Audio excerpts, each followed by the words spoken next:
Sit down.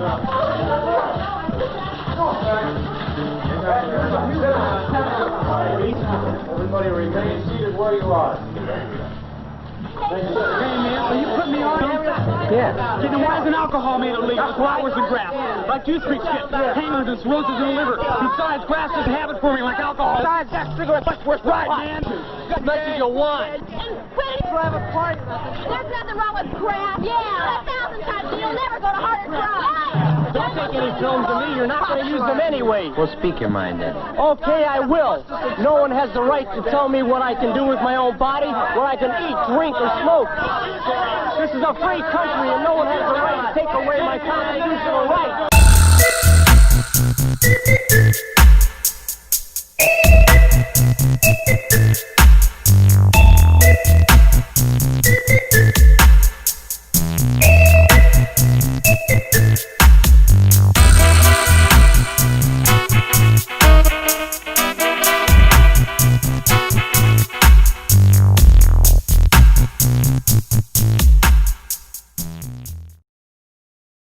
It's the Hoosier Sophisticate Show. Question all the things that you know. Steve likes the weed. Steve likes the weed. Tell you about DMT. The DMT. Hoosier Sophisticate Show. The Hoosier Sophisticate Show. Hoosiers with the dream. Sophisticated blasphemy. It's the Hoosier Sophisticate Show. Question all the things that you know. So let's set our minds free for the singularity.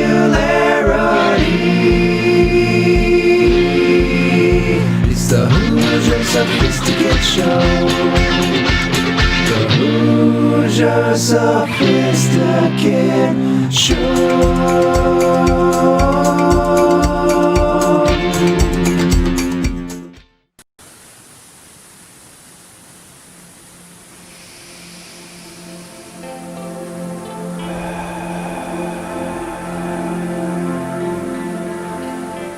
Good morning, friends.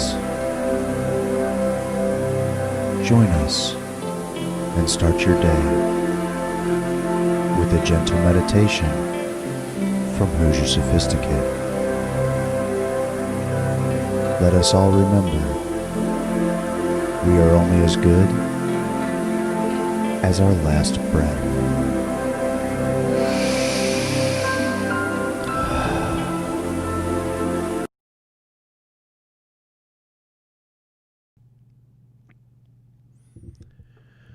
We're going to do an exercise to help us relax and get us ready for our next task. Most of you have probably done some sort of guided imagery before. Some like it, others don't. Regardless of your past experience, I encourage you to be open to the chance that this might help us see some new possibilities. You don't have to do any part of the process you're uncomfortable with. For instance, I will be suggesting you close your eyes. If you are not comfortable with that, you should keep them open. Also, if you're driving a car down the highway incredibly fast, closing your eyes, not recommended. I'll be putting you through a few simple exercises to help you relax. It will only take a few minutes, then we will continue with our work. Now I'd like to ask you to sit up straight, both feet on the floor. Put anything down you may be holding. If you're wearing glasses, take them off.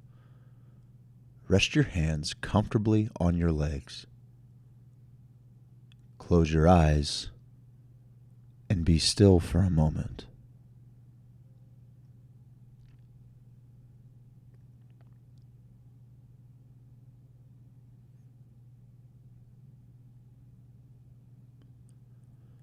Now pay attention to your breathing. Slow your breathing somewhat and exhale slightly longer than you inhale.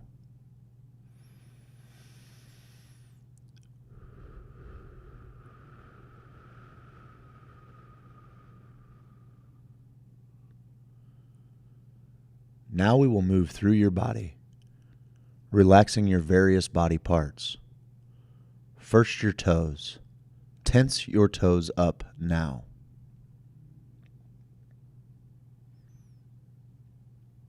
Now release the tension. Notice the difference? Tense your calf and lower leg muscles.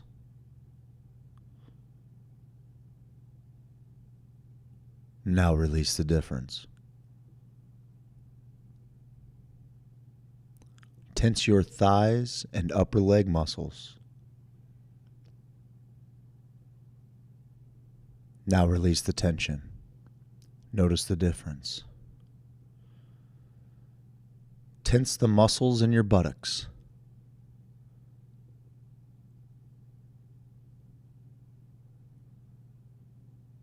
Now release the tension. Notice the difference. The lower part of your body is now relaxed. Tense your abdominal muscles. Now release the tension. Notice the difference. Tense your chest muscles. Now release the tension. Notice the difference.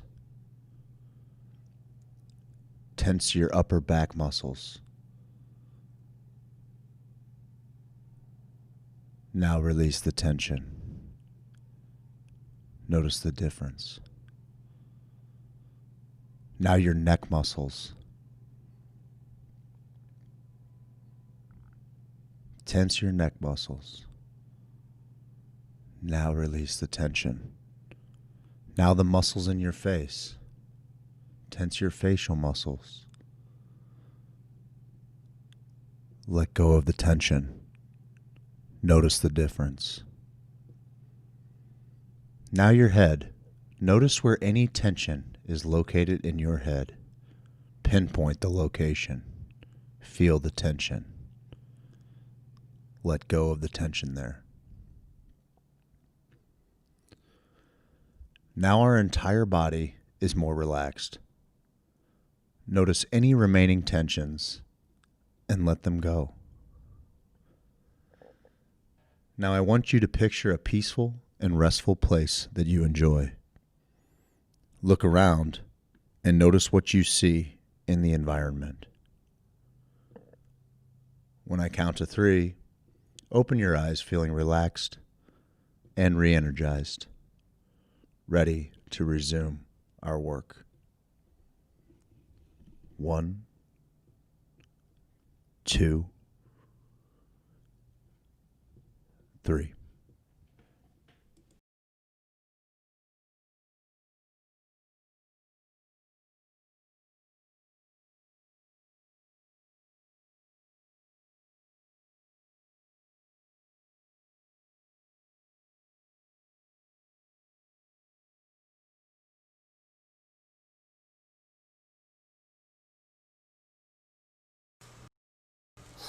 Hey guys, it's me, Stephen Bow, and Bo knows Green Bros. Yeah.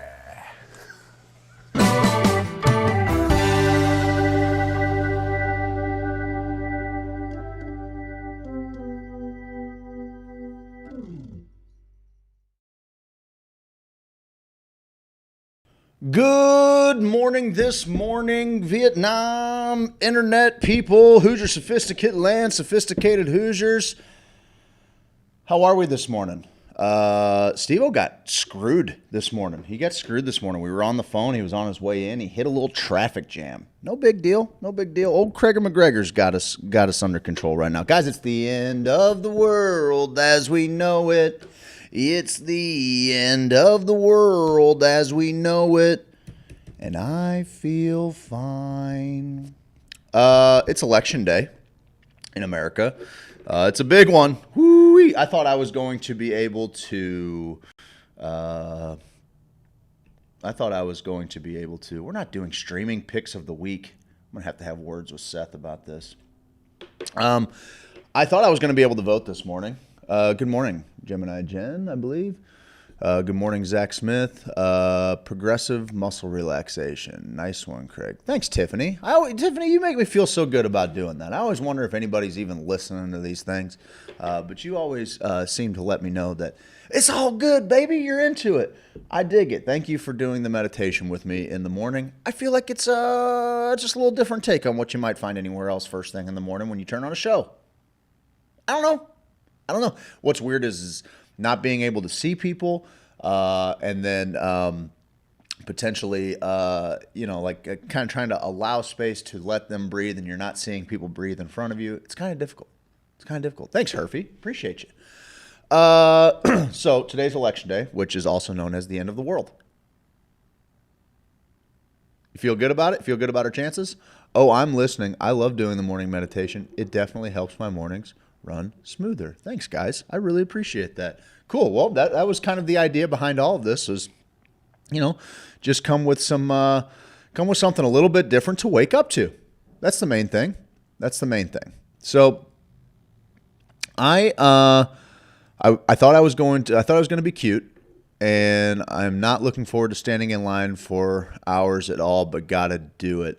Yeah. So I thought, I live in a pretty small town, I thought, and typically it's kind of in and out. I remember when I lived in Springfield, on the south side of Springfield, I used to have to vote. People in Springfield will know this, but like Remington's at Republic and Kansas Expressway, when it was still like in between it being Remington's and the Baptist church buying the joint, it was just this big empty kind of wasting building. And I feel like it was maybe like the first Obama election, like 2008.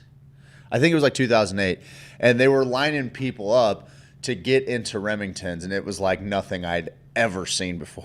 Like there were 6 lines wide, and each one of them was like a 2.5 hour wait. That was a pretty long one. So I've been pretty lucky at my newest polling location. I wonder how much of it is, COVID protocol and just not having too many people inside. I'm kind of hoping that's the case. But I don't know. Whatever. I'm going to do it either which way. I do it anyway. I don't just show up for the presidential election. I do it anyway, bud.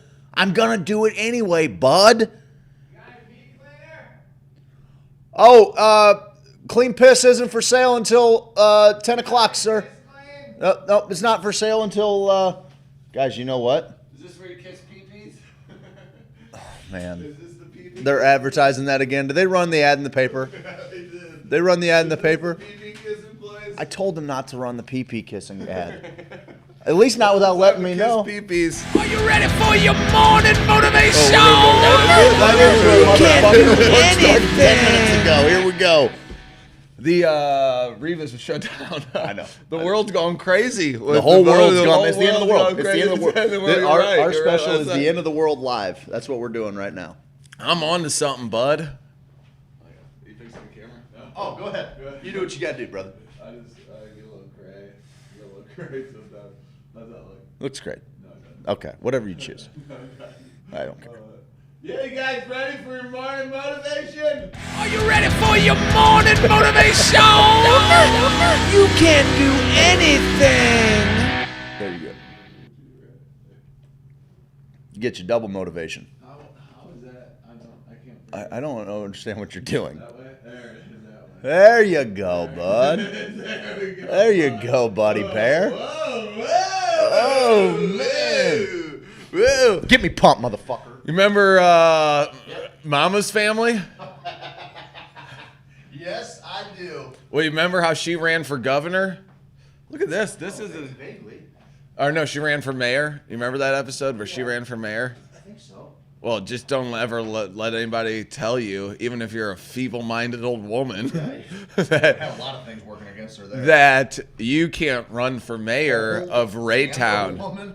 Yeah, you can. She's running for mayor. I'm rewatching. Hang on, what town were they in? Raytown? Like the Raytown? Yeah, bud. Raytown, Missouri? You didn't know that? I had no idea. Oh, I know Grace Under Fire was in the St. Louis suburbs. No, Please don't. Yeah, I know. The John Larroquette show took place in the St. Louis Greyhound station.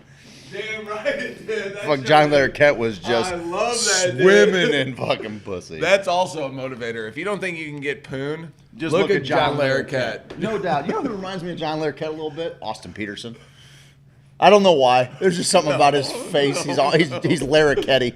No, he's Larroquettian. He's a Larroquettian. No, I don't think so. That sounds like an ancient order of guys that beat themselves until they come. Oh, the Larroquettians. The Larroquettians. Oh, man. You know. They used to fucking have to beat themselves up just to make seed come out of them. You get it. So just don't ever let anybody tell you you can't. Because you can.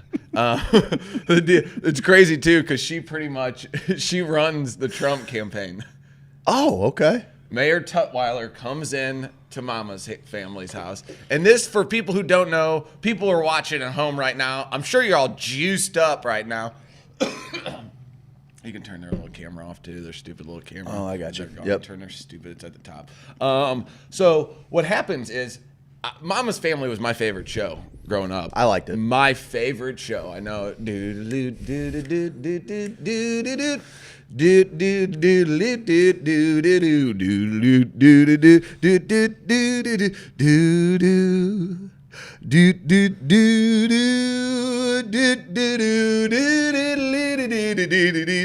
the man? I miss like good fucking show tunes. Bud. I know. I miss like we need to bring them back. They're gone. So Mayor Tutwiler comes in there and he's he wants to do. He was a real show. cunt, that Mayor Tutwiler. Yeah, he had a great hair, no hair on top, and real nice shiny hair around the edges. I love it. So it was the first time Rue McClanahan and Betty White got to work together before Golden Girls. So they were both daughters of Thelma Harper. Of Mama. Yeah. And so Thelma, I was a big Vinton fan. You cannot. No one's. I'm a big Vinton fan. Everybody loved Vinton. What a lovable idiot. Vinton's trying to set up the microphone for Mayor Tutwiler, and he's like, "How are you getting that thing to work?" They're clicking the button on the back. And he's like, "Dude, I don't know how are you getting that microphone?" He's messing with the microphone while the mayor's trying to talk, and he's like, "Hey, Vinton, please stop." It's like when Chris Farley did that skit with Mayor Cuomo or whoever was the mayor. I don't think it was Mayor Cuomo, but I'm with you. You know Sure. what I'm saying? Yep. When he was at the Yankees baseball game, do you remember that skit? And Chris Farley is a little kid, and he's like, he's just crawling. He's all over the dad, and he's a senator trying to give a speech or something. It's Chris Farley acting as a politician's son. He's like missing a tooth. It's wild. So that's pretty much Vinton. And Rudy Giuliani. Yeah, okay, yeah, that makes a lot more sense. Yeah. So he's Giuliani's kid. It's hilarious. I actually watched him the other day impersonate Newt Gingrich. Giuliani? No, Chris Farley. Chris Farley walks in. It was like fucking John Boner. He was the majority leader at the time, and so Boehner. Let's be real. It's Boehner? Let's get real, bud. Oh, God. A disgrace. Anyway, John Boner introduces Newt Gingrich, and so like Newt Gingrich kind of walks out. This is like roughly after they, I guess, probably just took the House back over or something, you know. And so he introduces them, and Newt comes walking down these stairs. Well, out of the back 40, out of this door, here comes Farley dressed up like Newt Gingrich. He's just barreling down there, dude, and like they are. And I'm like, oh, man, look at how much fun they used to have before they were a bunch of cocksuckers. Who on SNL? No, they were all fucking the fucking House of Representatives. Oh, sure. Just yeah. all of them. Like, anyway, whatever. There's a girl who actually wrote a book. She's a comedian, and she grew up in Washington. And she said the vibe has changed. Well, she said when she was a kid, it was very much kind of a good old boys club. Yeah, right? Republicans and Democrats would get together though, and there was a very much about Jay Randolph Jr.'s dad just had his dick out when he met Joe Biden. Yeah, so that was world. the deal. That was the deal. It's that a was good the deal. world. Yeah. Let me fucking nice to meet you, kid. Check out my dick. I'm the one in charge. We're all together in this. Yeah. Yeah. So and then she said now it's very much like even neighborhoods, like Democratic politicians will only live in this neighborhood, and Republican politicians only live in this one. And really? Yeah, like separated even within Washington. I just got my musket. You got your little muskie? I got my muskie. You smell musky. Muskie's today. hitting, bud. Muskie's hitting, bud. Muskie's I hitting. didn't send those on our deck. I should have sent those in the deck, too. What are you talking? Oh, what's all right? All right, where can you watch this show on? Because I'm going to tell you about it. Well, Because I'm going to. Are you talking about this, our show? Our show. Where I can you would watch like this show? for people to start watching on Twitch. Last night was really encouraging for us to see. The numbers were great. You guys were great. We are slowly moving, and we also understand that Monday nights is really kind of the Facebook gathering. People like to participate in the comments. I do think people are starting to really tune into the chat that we have on the screen that puts all of our comments together. But the analytics really showed kind of a mass exodus. And our mornings, we closed the week pretty strong with people moving over to Twitch. Oh, yeah, we did. We only got a couple more to go. We were at 95 last night. When we get to 100 followers, we're giving away this $50 bake sale grinder. This thing is freaking sweet. It is sweet, man. I would grind up some weed all day with that, man. I use this to grind up my kitchen herbs. You do? You have kitchen herbs? Oh, look at that, buddy. You do a good job up there. You do a really good. I'm sharing the Twitch stream on Twitter. I'm sharing it on Facebook. I didn't retweet. I'm sharing it everywhere. I'm sharing The kitchen it herbs for the dinner food. You get it, everywhere. Herfy. You're a man. You're a that, and then you can pull out your little screen here. That way you can clean all the basil keef off of your. Ah, yes, the kitchen herbs. yes, the old kitchen herbs. So anyway, we're gonna give away this $50 grinder. Then what are we gonna do? See, well, I'll tell you what we're gonna do. Tell us what we're going also to do, going to man. give away this $90 easy butter maker. Now you might not be able to see it because it's mostly green, and we're on a green screen right now. Because Buttermaker? hey, Mr. Buttermaker, boppity bop. Is that what they say that? Nah, they don't say that. They don't. You know who Mr. Buttermaker is? I know who Mr. Wanamaker is. Isn't Buttermaker from Bad News Bears? Oh yeah, I think so. Buttermaker? The coach. Is it? Yeah. Major? Is it? Yeah. Coach Buttermaker? Is it? Yeah. I'll find out. Yeah. Is it? Yeah. There's no. So what we're doing is when we get to 100 people on Twitch, we're going to give away both of those items to one of our lucky followers. So if you know anybody that might be interested in it, parsley works well with DMT. Morris Buttermaker. I've heard. Morris Buttermaker, coach of the Bad News Bears. Thank you. Great flick. I like the remake too. I thought the remake was funny. Me too.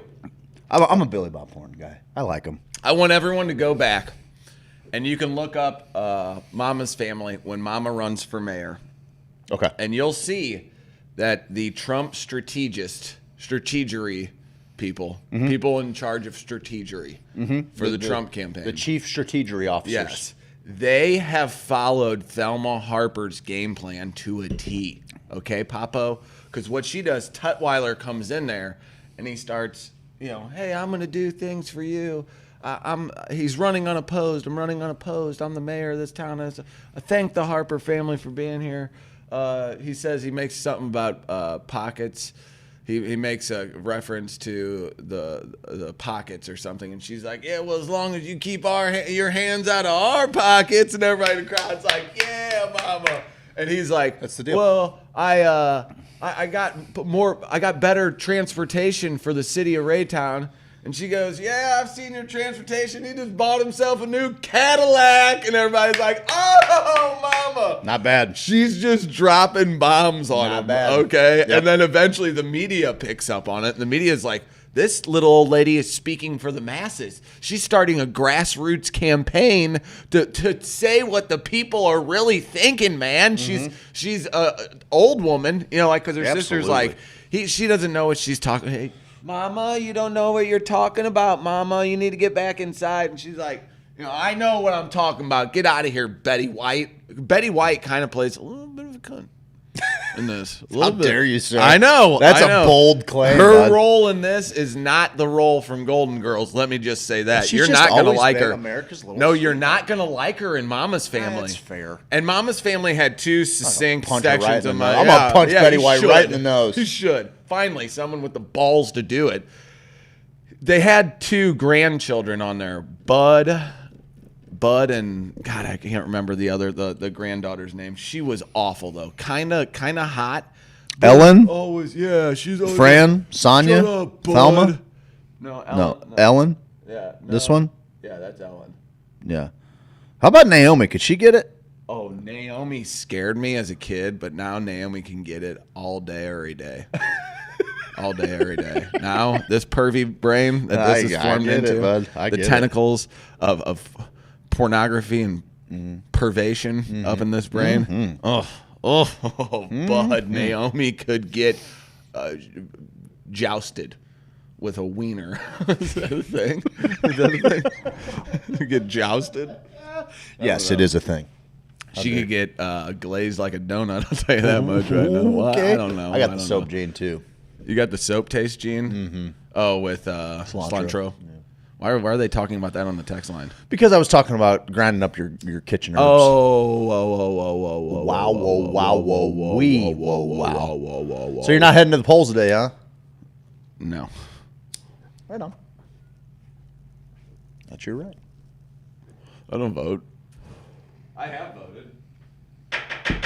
All right, who drew the dick on our whiteboard? Oh, who do you think? Seth. No. My brother? No. Mike? Nope. Jason? Yes. Yes. It's not a very impressive penis, Jason. He drew it actual size. It's like this big. It's this big. I like it. Mother-in-law tends to use a lot, though. Well, tell your mother-in-law to fucking reel it in, Keisha. All right? Kesha. She said she wants to be called Kesha. It's going down. No. I'm yelling timber. You better move. You better dance. Make a night. You can remember. I've been roofied a fucking again. Oh! I roofied myself. I'm yelling timber. I'm falling down. I've got my dress up. Look at my cooch. Look at my cooch. Is that how that song goes? I think that's exactly. Those were the words verbatim. Critically low battery. Critically low battery. Steve, I swear I'm going to get you when I see you. Who says that? I think Keisha says it, bud, because she doesn't want to be called Kesha. I ain't worried about Kesha, all right? All right? Because I ain't worried about Kesha. Let's just put it that way. Okay? you want to mess with somebody that brushes her teeth with Jack Daniels? You're crazy, pal. I ain't worried about Kesha. Where's my charger? I just saw it, bud. Yeah, didn't I have it out? Didn't I get it out, bud? I just saw it, bud. You had it in your hand, bud. It's behind my... Guys, why didn't you tell me? They could see it. I couldn't see it. Why didn't they tell me? Guys, my charger was right behind my computer screen and no one told me. Look at my cooch. They like that line. They like that line. Morning, fellers. What's up there, Jameson? Of course, Jessica. Well, I let you guys talk me into downloading Twitch. Yeah, but who is that? Is that Good Juju? Good Juju, 1857. You were around from 1857. We have a time traveler in our hands here, bud. Okay. We have a time traveler. Time is on my side. Yes, it is. I got some good articles for you today. I'm in looking the forward third to it. hour, we got some sexy stuff because we know you're a D-Gen. Damn We right. took the test. I watched our sit. If you didn't see this, how we opened the show last night, I watched it this morning. with a few funny little skits. Not bad. Not bad for a little improv. Not great, not bad. Not great. I Get thought I out of laughed. here. I'm just talking I about. laughed. I'm just talking about production value. The Production. comedy You was think great. anybody else is sitting on a bed? Yeah, you're right. Hey, You're right. We fucking killed it. Thank you. Thank you. God, don't sell us short. It's a me thing. And if you guys... I just don't feel worthy. I never feel worthy. Yeah, that's fine. Yeah. You shouldn't. Yeah, You right. shouldn't. I It gotta keeps keep you something driving. fucking- Yes, thank you. Hey, for something. But if you can tell what famous bedroom I was in, Yeah. if anyone can guess what famous bedroom is, we'll give you respect. I don't know. High five. We'll give you a high five. respect and a high five. We'll go, Respect, bro. man. Respect. Respect. You gotta show them fucking respect. Respect. Respect. It's They all can't see my our feet. Donkey Kong. I'm Diddy Kong. On this date in history, 1507. You're gonna like this one, bud. You always say that, and I never do. This one's not topical, but it's No, interesting. it never is. It never is topical. Brought to you by Bundren Property Group, 1507. Okay. Leonardo da Vinci's commissioned to paint Lisa Gherardini, the Mona Lisa. This date, 1507. Well, that just means when the person was like, "Hey, would you mind paying that?" Yeah, they just went to his place and they're like, "Hey, That's so arbitrary. will Give you me the date he finishes. paint this broad." Give me the date he finishes it. Why not? No one Maybe he remembers did it his in date. one day. Well, you don't fucking You think he did it in you one don't day? think I bet he eventually could. fucking slop that fucking mug looks on a like fucking it. portrait It looks in like one it. day? The Just Mona Lisa throw it looks up like there? it. Why is the Mona Lisa regarded as like one of the best paintings of all time? You want me to get a? No, I'm just curious as to do you know That's interesting. why no. it's oft considered Probably because such it's a got the Da famous, Vinci Code in it. the Fibonacci It's spiral. got his code in it. Is that it? Yeah, tells you who the real Jesus is. Oh shit! Well, that Makes all the sense, yeah. Makes sense why it's so famous. Why? I always like asking questions like this to Google. Why is the Mona Lisa good? There you go. It said, "Why is it so famous?" Read it out loud. You know. There is no doubt that the Mona Lisa is a very good painting. It was highly regarded even as Leonardo worked on it, and his contemporaries copied the then novel three-quarter pose. The writer Giorgio Vasari later extolled Leonardo's ability to closely imitate nature. Indeed, the Mona Lisa is a very realistic portrait. That's from Britannica, bud. You want to fucking argue with Encyclopedia Britannica? Nope. No, I you know better. goddamn I'm a right. 90s You kid. better not, Jack. I know better. I have the will never do Encyclopedia that. Britannica. Wikipedia. Britannica really missed out on that Wikipedia market. What else? This painting's a masterpiece because it is a superb piece of a design due to being realistic. It maintains communication with immediate past because it was created during the Renaissance. She looks like she's just kind of. And it is a profound assertion of human value because it is about a virtuous woman sitting on a balcony. That sounds like a whole lot of fucking bullshit. Breaking news: Leonardo was a hack. Yeah, we said it. We did it. We said we're the only morning show in St. Louis taking on the powers. Let's that see be. what you can paint then, bud. Steve's a pretty good little artist. Show him. Show him the us what fucking. you Hang on, got, I gotta show you bud. what he painted. I'll fucking be smart. Yeah, what did I paint? Yeah, Not desktop. cockpit. Where's cockpit? Don't show him that. That's not good. You got to start believing in yourself, bud. I know. I just know my worth. I know I can do better. You want to fucking see it? Boom, there. Boom. What did I paint? What Let's did see I it, paint? He bud. painted that, pal. I painted that, Did bud. Vinci ever paint anything on that scale, bud? Did Vinci ever paint anything like that, you little pussy?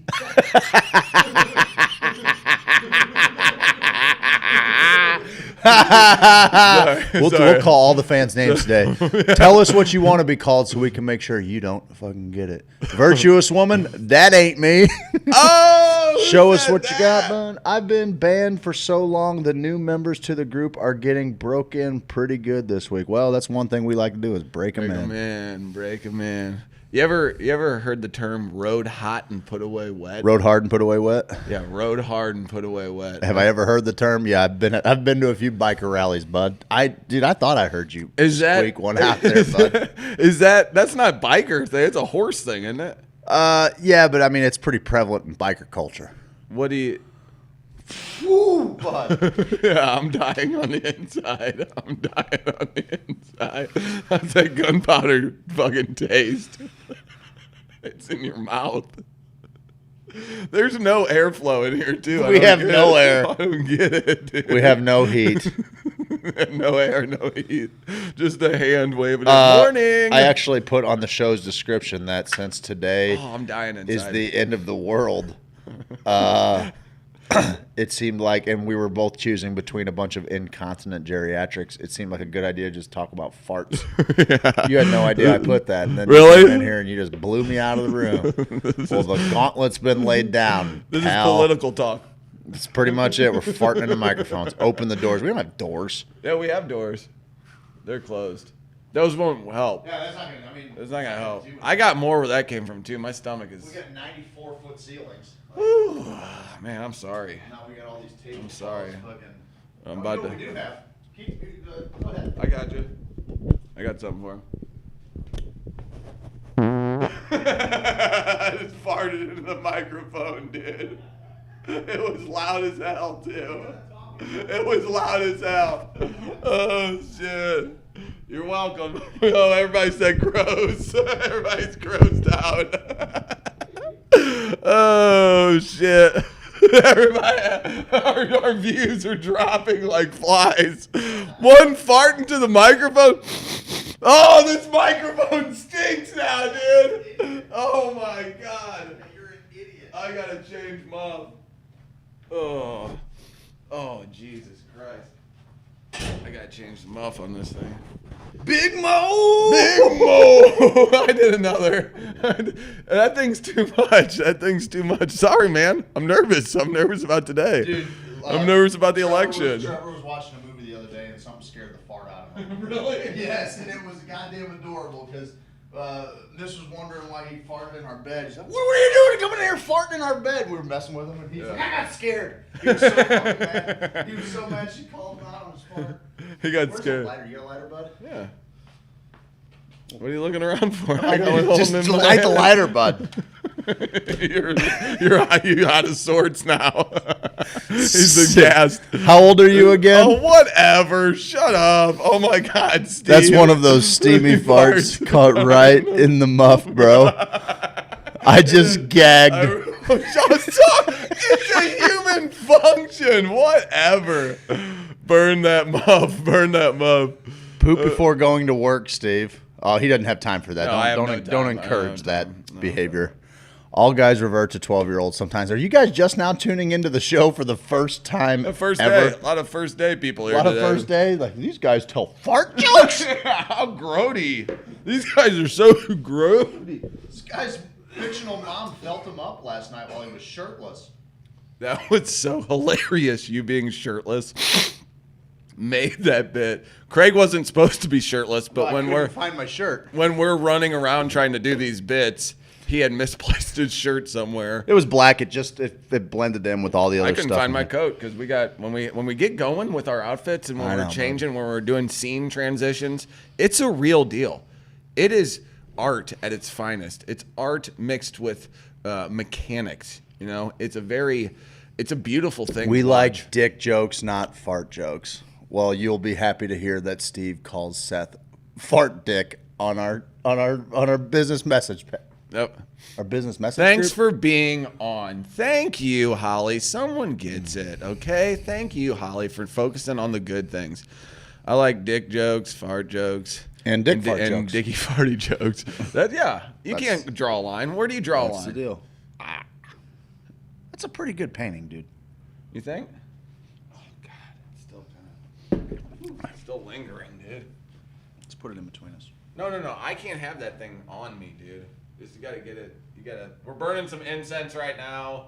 Craig's saging the room. I'm just knocking it up.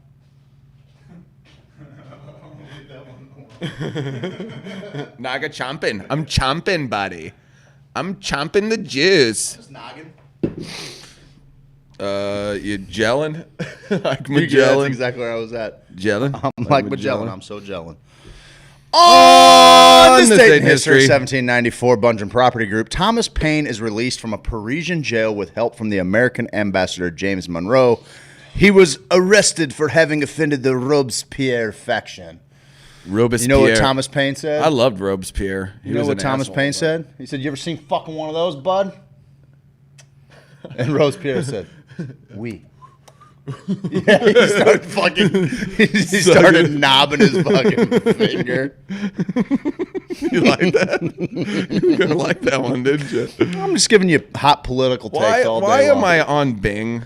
Get off of Bing. I can't not be on Bing. I'm just gonna go with Bing. Just I don't type know. in Google, bud. No, I did, and it said, "Do you want to change your home screen?" I To said, "Yeah." Google. And I go, "Do you want to change your web browser?" "Yeah, I'll change it to Chrome and Yeah, Google." sure. Bing. Every time takes me to Bing. I don't Well, care. I mean, I don't. Bing's fine. It's Bing Microsoft's is last fine, grasp right? at relevance. Yeah, Bing is fine, right? You better ask Jeeves. Jeeves knows. I loved Ask Jeeves. That was my. Besides, whenever I needed to Jeeves, what translate are something, boobs? I would go to Alta Vista and use their little Babelfish translator. Oh, I loved Babelfish. Babelfish? Babelfish.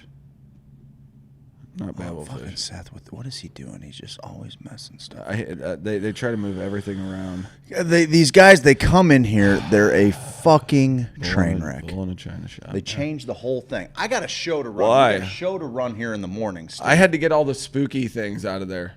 Spooky. And then both of them come over there. We're talking about Seth and Mike. Or Cookie Monster is his new nickname is. They go over there and they're like, this thing's way out of order. Out of order, Papo? For them, it was out of order? For them, it was out of order. We got a show to do 4 days a week, okay? Make your own scene on OBS. There's nothing holding you back, Jack. Nothing at all. Nothing holding man. you back, Jack. And I got to sit here and pretend? Well, you don't. You don't have to do that. You damn sure don't have to do it for them. Thank you. I'll tell you that, bud. I feel a lot better. You feel better? You get all that little poopy out of your gut? Oh, no, I don't feel better about that. I got plenty more where that coming from. Oh, you feel better about getting that the Mike and Seth load. poison out of you? Yeah, that's fair. They don't watch the show because then they usually bring up topics about.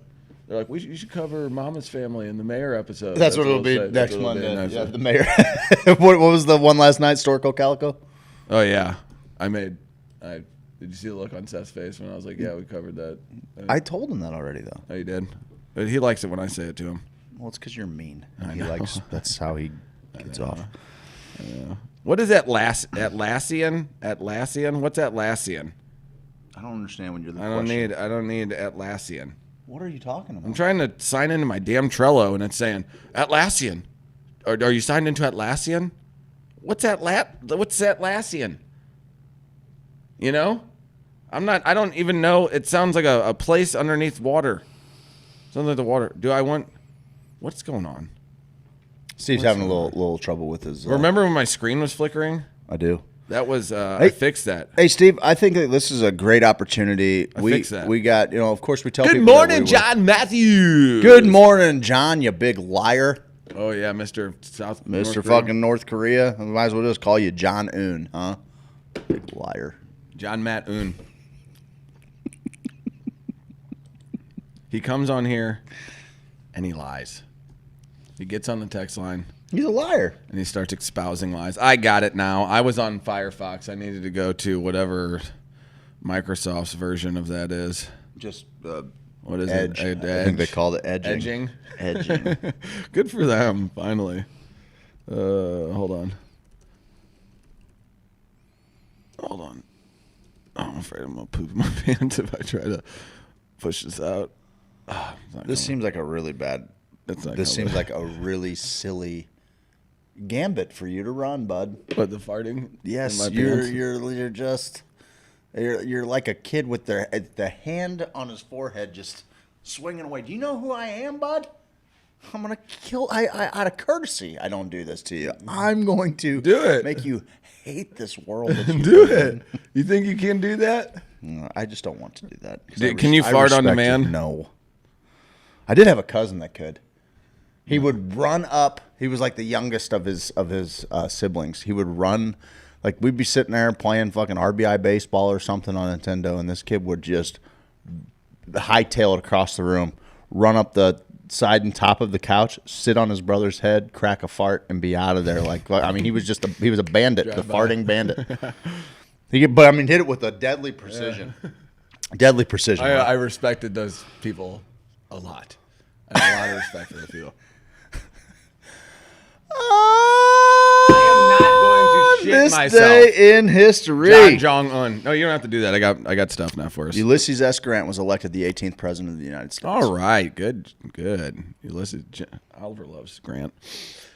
Craig, dude. I got one story for you, and then I have some sexy and some drug stories that are going to come in the third hour. Okay. Hour 2, I'm going to hit you with a little bit more. I guess we'll call it like tech type news. Yeah. Okay. We got a tech. News. Okay. Hit you with a little bit of that, but first, to end this first segment. Remember, we only have 2 commercial breaks in this show, maybe 3 since we have that. We've got 3. Tiny one, but no other show is going to give you that, guys. Maybe one other show, but we do. Maybe one other show. Maybe but we have something out there. I was listening to all of the other morning shows, and it is commercial after commercial after commercial, bud. And people say, I hate commercials. Our commercials are great. I mean, that's the whole idea, right? Is to make it at least have some entertainment value if people are going to have to sit through a commercial. Global news: Canada, man mauled by black leopard after paying for full contact You're a fucking idiot. experience. A Florida man who paid $150 to get up close and personal with a black leopard is now suing the sanctuary that made it happen after the animal mauled him instead of submitting for pictures and belly rubs. The attack happened at the Backyard Animal Sanctuary in Davie, Florida on August 31st. Dwight Turner paid $150 for a full contact experience with a black leopard. He expected, in his words, to play with it, rub its belly, and take some pictures. Turner entered the backyard enclosure and the leopard growled at him, then attacked immediately. The owner of the facility brought the victim into the leopard cage, said the victim's attorney. About 3 seconds after entering the cage, the leopard leapt, attacked, went for the jugular, and took his head inside of his mouth. The animal ripped off part of the victim's scalp and ate his ear. Officials said Turner says he spent a week in the hospital and required multiple surgeries to recover from injuries sustained in the attack. Turner alleges that the entire visit was illegal, so any safety waiver he might have signed is invalid. He plans to sue the sanctuary. The property's occupant describes himself on Facebook as an exotic animal breeder, and he owns a private animal sanctuary. What do you think? I think the guy is about as dumb as they fucking come. And I don't think that there should be any kind of recompense through the courts for this. If you don't fucking know that a giant jungle cat is capable of ripping your face off and eating your ear as a little snick snack, you deserve to be fucking mauled. You're a dumb fucking human being. You're a stupid human that does not deserve any payout for this. Like, you don't get to pay for the full experience, money bags, and then get the full $150. Get the fucking full experience, and then you're gonna fucking sue over it. Fuck yourself, you half-faced freak. He paid $150 to get mauled. Good, fuck him. What an idiot. Yeah, not very smart. You can go to Puggy's Animal House, which is a website where this guy sells his animals, and it has iguanas, zebras, big cats. Dude, have you ever seen the fucking, like, the teeth? And marmosets. Okay. What are marmosets? Marmosets are like little monkeys? fucking, yeah, they're little. Oh my They're- dear they're- Lord. yeah. They're almost, Craig, I want a marmoset. they're almost river monkeys. I want a marmoset. Craig?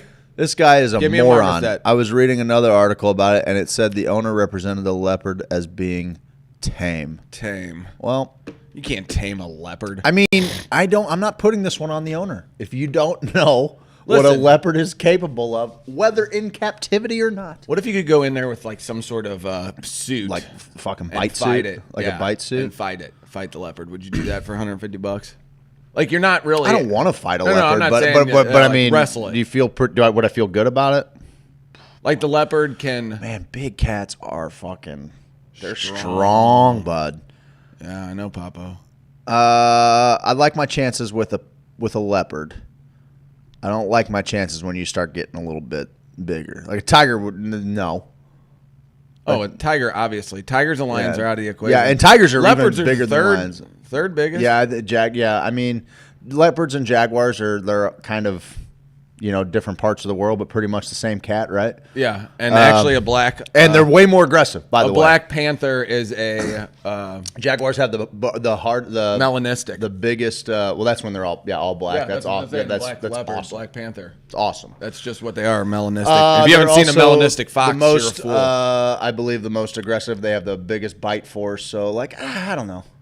I mean, pound for pound, I'd probably tussle with a fucking. You could kick a cheetah's ass. I've seen. Oh, you cheetahs are shirtless. fucking weak. They're pussies. All right, so you got So tigers are weighing in at Three. 300 kilograms. Whoa! No. Yeah, they 300 can, kilograms. they can get up to 300. 300 kilograms. Up to 400. Lions have gotten up to 313 in the wild. Jaguars 160. Dude, do you kilograms. know how big a 660-pound cat is? Yeah, buddy, it's big. It's big. That's what that equates to. And then cougars. So it goes tigers, lions, jaguars, cougars. Oh, I understand why, like, if a restaurant is negligent and you get food poisoning, you can sue. That's fine. What I'm saying is it was an illegal operation to begin with. And if if you're going to participate in nefariety, if you're going to do the no-no stuff, then you're going to deal with the consequences on your dime. Here you go. You can easily identify jaguar and leopard law dog. through rosettes, height of head, and body mass. Leopard rosettes are densely packed and smaller as compared to the jaguar. Leopards are smaller than jaguars. Jaguar skull is bigger than a leopard skull, and leopards possess smaller legs. Yep. So. Yeah, jaguars are. They're fucking awesome. They're my jam. They're fucking so awesome. They are. And as much as I love them, guess what the fuck I'm not gonna do? I'm not just going to fucking hang out in a cage with them.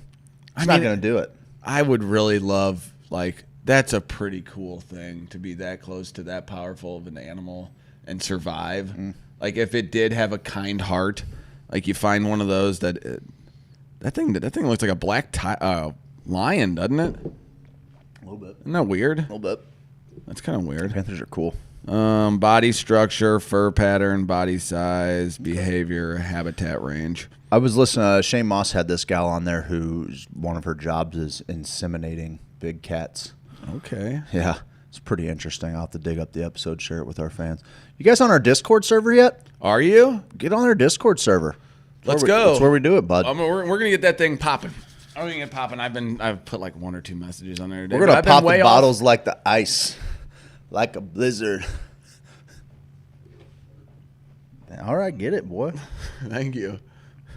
Missy, I was under the impression that the owner has done this before. Did you know it was legal? They have a Facebook page and a website, and he bought a ticket. Yeah, that sounds pretty legal. Sounds fairly legal there. Like, I've been to those places. I can buy tickets for all kinds of stuff. Me and Oliver went into a pit with dingoes. We went to one of those places on the way to camping. Maybe the dingo ate your baby. What is that from? I don't know. It's from Seinfeld, but it actually also happened. Jesus Christ. I got to poop at this break. Yep. Let's go to commercial so I can poop. It's almost time. Yeah. You hold out a little bit longer? No. I got other things coming up here about the gaming industry, virtual reality, education, and then I got stuff about sex.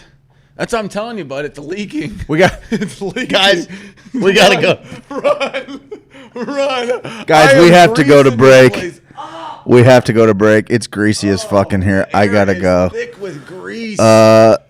Stay tuned. Sticky brown paste. I don't even want to go past my knees in the ocean. All right. I gotta get this demon out of me. Do you have ketchup? I'm sorry. Did you have ketchup? Guys, support our sponsors, please. We'll be right back after these messages. I am farting like a machine today, bud. Oh man. I'm an outlaw, check it and see. Wanted poster looking like me. Checking the swamp man for a pretty girl.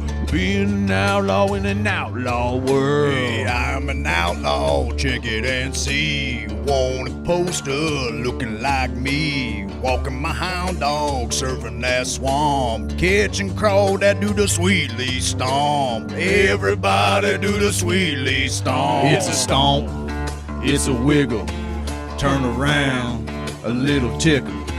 It's a stomp, move your feet, head on down to Sweet Leaf. Head on down to Sweet Leaf. Head on down to Sweet Leaf. Dude, man, get on down to Sweet Leaf Emporium and do that Sweet Leaf stomp, man.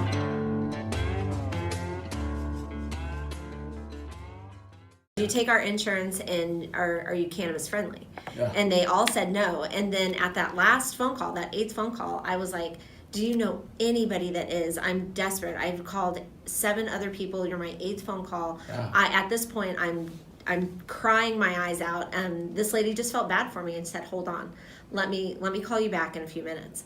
And they called me back and they said that they would take him, but under a certain amount of conditions. And the main condition was that if they felt that cannabis was not working for him, then they would take him from us and put him in and Child Protective Services, and then they would take the other 2 kids too. Oh. Because they were both underage. Then and we would be charged with child endangerment. So they'd go to federal prison. Yeah, we would go to federal prison. So we said, bring it on.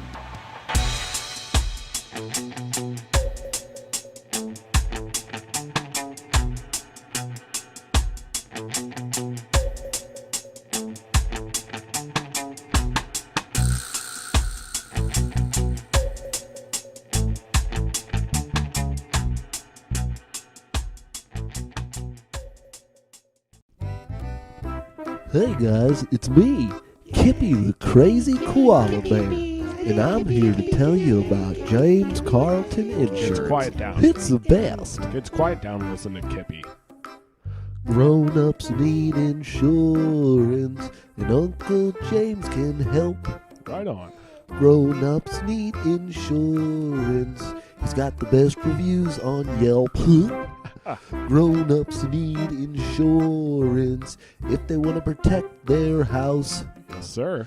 Grown-ups need insurance if they want to properly bury a spouse. That's a bit morbid. Grown-ups need insurance if they drive a truck. Okay.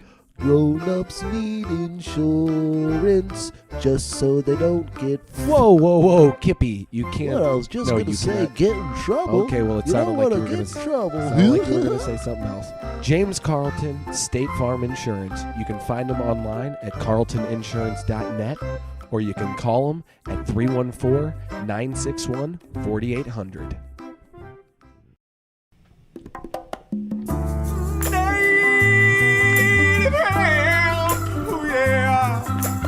Native hemp inside of me. Native hemp inside of me. Native hemp inside of me.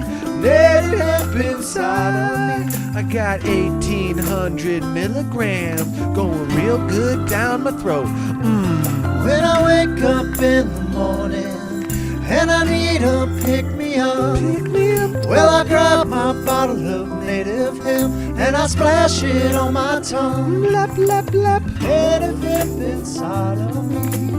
Native hemp inside of me. Native hemp inside of me. Native hemp inside of me.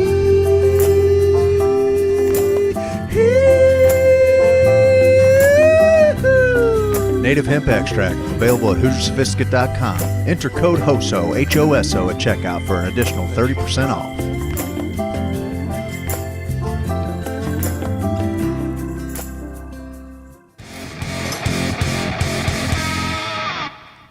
Oh, hey.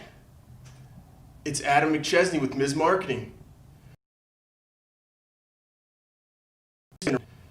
Filling your pipeline and taking care of your payments. Give us a call today. Adam from Ms. Marketing took me from 10 leads to 300 leads in a month, and I became the strongest boy in the schoolyard. He increased the revenue for my charter fishing business by 30% in 1 month. Ms. Marketing. What was that Facebook algorithm?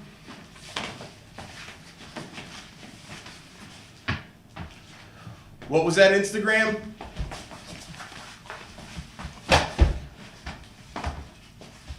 Ms. Marketing.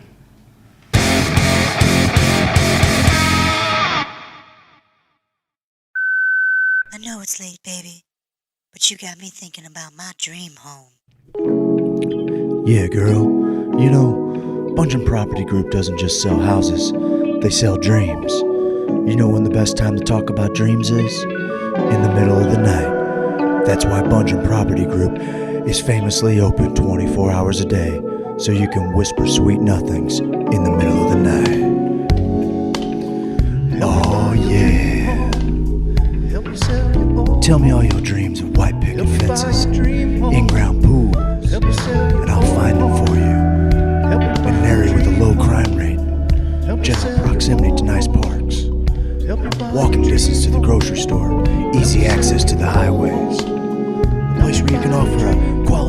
education to your children, all while feeling safe in your front yard while they play.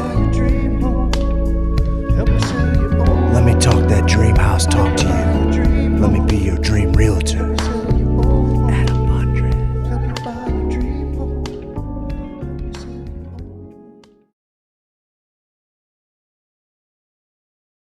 Welcome back, hour 2. Feeling patriotic today. It's the day we go out and vote. It's time to get after it, guys. It's time to get out there and take America back. That's where I'm at. My partner's dying on the inside right now, so I'm going to lead this ship. I'm going to lead the charge across the Potomac for the rest of the way. How are you?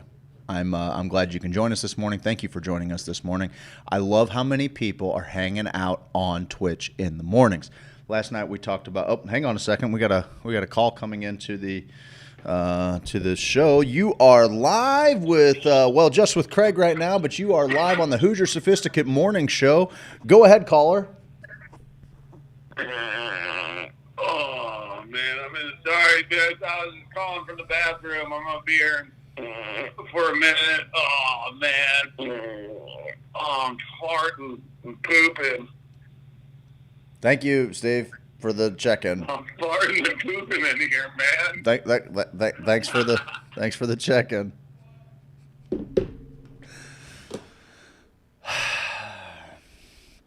Well, guys, I wish half of you knew how hard this job is. I'm not really 100% certain where to go from here. My partner's dying on the inside. I don't know. Let me do this here. Let's just do this. Let's get real. Guys, it is your civic duty to go out there and try and shape the course of our future. Okay? It doesn't matter. It doesn't matter who you vote for. It doesn't matter what you vote for. It just matters that you vote. Okay? That's what they all say. That hallway smells like a Lowe's bathroom, dude. Lowe's bathrooms in the morning. Ooh!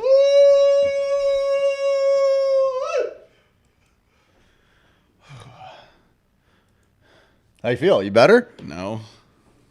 There's plenty more where that came from, Pablo. Just no. Are you trying to get something worked up over there? No, I just. It seems like you do have something worked up. I got nothing worked up. I'm just. I waiting. see you working stuff up. I'm just waiting for you to do your thing, man. What's just my thing? Waiting for you to empty your guts out and really win these people's hearts over. Let's see what they have to say about that. Craig, save the show. More history facts. I got a history fact for you on this day in history. Steve loves the history facts. This one will blow you away, bud. I'm gonna blow your tits clean off. 1960. Try to blow my 1964. Tits clean off. People have tried. 1964, bud. On this day in history, for the first time, residents of Washington, D.C. are allowed to vote in the U.S. presidential election. 1964. What? They weren't allowed to vote for presidents before that. They weren't worth any electoral votes. They can vote? Not for president. Why? I just told you. Well, why couldn't they? Because there were no electoral votes attached for the Why? presidential election because the District of Columbia is not a state. Well, they couldn't just vote for the general populace? It wouldn't matter. We're not a democracy. It does. Why are people dumb? Your vote why doesn't don't matter people understand, anyway. Why don't people understand how our voting process works in America? Now you're Why are they like dumb? doing that to me, but Why you're are talking, they dumb? You're talking about me. Oh, I'm just asking people in general. Why don't you understand how the electoral college or why the electoral college works? I think people understand how it works. I'm talking about this instance. So people who live there were okay with not having their voices heard. Yeah, I would say so. Probably. Why? Well, I don't know. You'd have to ask the people that live there. I mean, maybe. Well, I'm saying, do you have any other, like, if you? I'll look it up. If you were to look these up, like, say yesterday or last night, then you could have a little back information too, on the. You want some back information? I got you. Yeah, I want some history. Because this is, I don't understand how they couldn't have just thrown their votes in Maryland's or, throw them in what is. Well, you can't because you have to register at a polling place. And at that polling place is where you can put your vote in. And the polling place couldn't be registered to that state if it was connected to Washington, D.C.? Like, no, throw because them in. D.C. is its I own know. thing. I'm saying you could throw them. So is St. Louis. St. Louis is another sovereign city. St. Louis, if you look it up online, us in Washington, D.C., and maybe one other city are the only cities that are like sovereign to themselves. We have a whole set of rules. That's a thing that some lawyers should look into. Yeah, we're doing a good job with St. it, too. Louis, yeah. St. Louis could run by a totally different set of rules because we have a weird system going on in our city.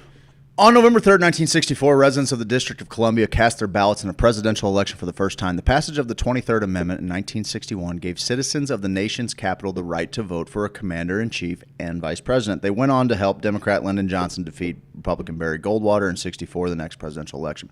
Between 1776 and 1800, New York and then Philadelphia served as the temporary center of government for the newly formed United States.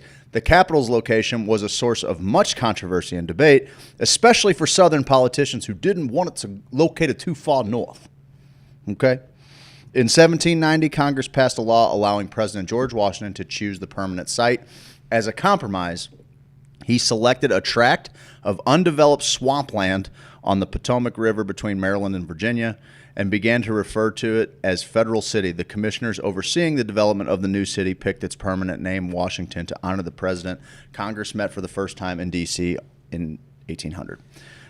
District was put under the jurisdiction of Congress, which terminated D.C. residents' voting rights in 1801.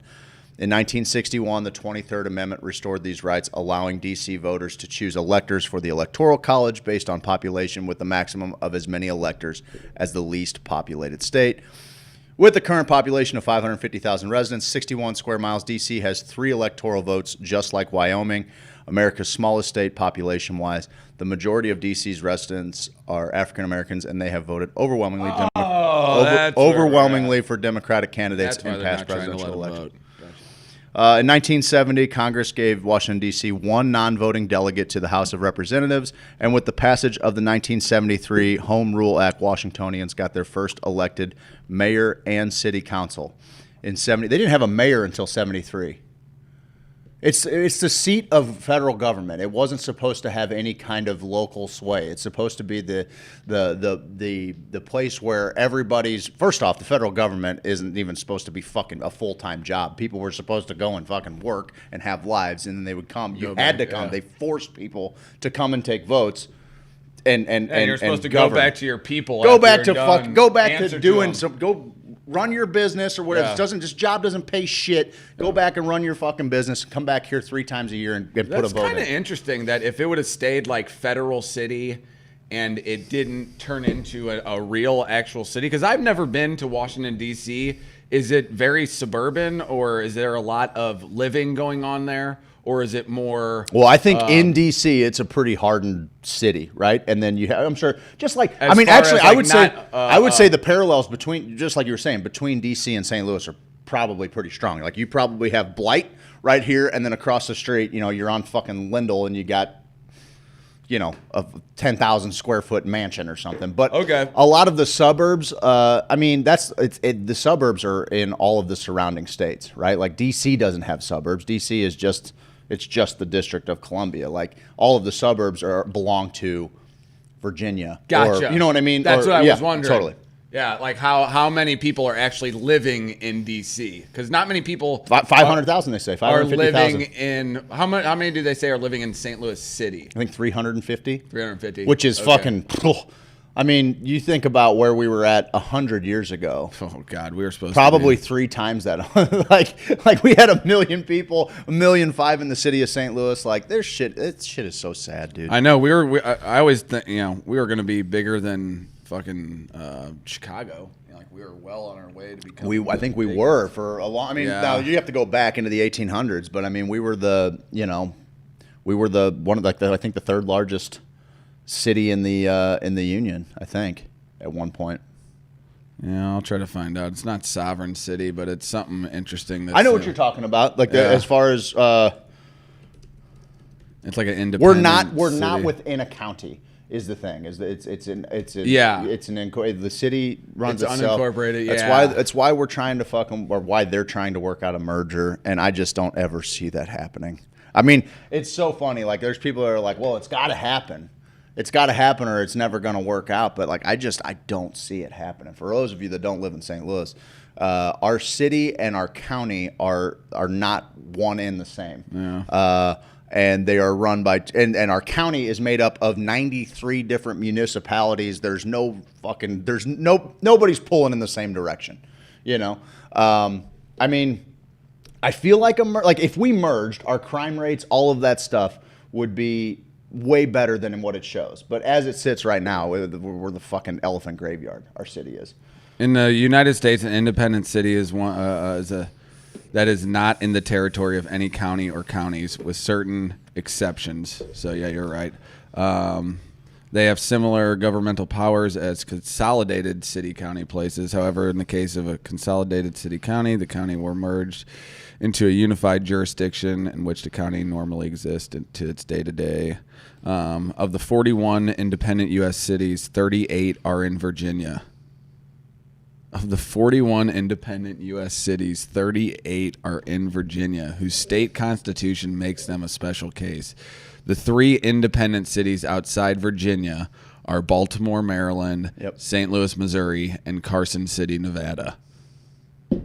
I always thought there were some...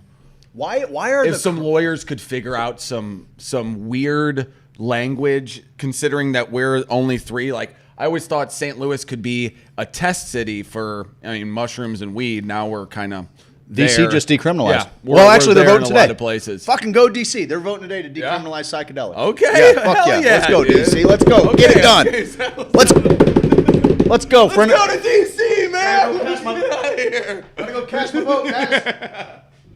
You could do an absentee I'll vote absentee. That's cool. That's what I'm the- saying. Like, I was wondering if there's a way to just make those laws happen in an independent city or whatever. There has to be some sort of loopholes there. You would just think. I don't know. I wonder why Carson City. As recently as 1950, dude. I'll tell you what. I think about my grandpa, our grandparents. When did your family born and bred St. Louis? Oh, my mom and dad. But I mean, okay, so your grandparents, Greece.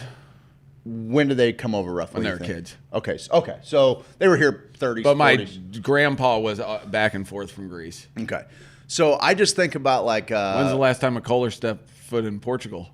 Well, Kohlers wouldn't have been in Portugal. Kohlers were German. The Rosarios came from Portugal. wait, my grandfather was from Portugal. Okay. Yeah, so Okay, he lived in. Good. Now my other family, Regal Bavarians, came over here drinking Bush. Yeah. They came over here on that deal. Actually, eating Bush. I don't want to besmirch my family name, but I think that we were an offshoot of the family tree where someone stepped out on their marriage and hooked up with some hot little lass. South that Broadway. makes a lot of sense. That family tree. Yeah, there's just a sharp right turn. Like all these people fucking, wild card. Yeah. And they're like, oh shit, old Tommy couldn't say It's no. like a wonky branch that grows down and then back up. But Yep. people love those branches. No doubt. Those are the branches with all the character. You sit on, yeah, Those you're are branches right. with all the character. You're right. You're But absolutely I think right. about my grandfather. Why? Right? And because he was kind of he was an ad man, he was a fucking moving and shaking in the 50s, right? Okay. As recently as 1950, St. Louis had 857,000 people in it. Jesus. In 70 years, that number's been more than cut in half. And there are people that live in the city of St. Louis that think gentrification is a bad deal. That think like investment in the city is a bad deal. Like it's fallen. I love fucking St. Louis. I love the old architecture. Like, did you listen? You talk to architects walking around downtown. Like St. Louis is a place that architects all over the world they love the architecture that is downtown St. Louis.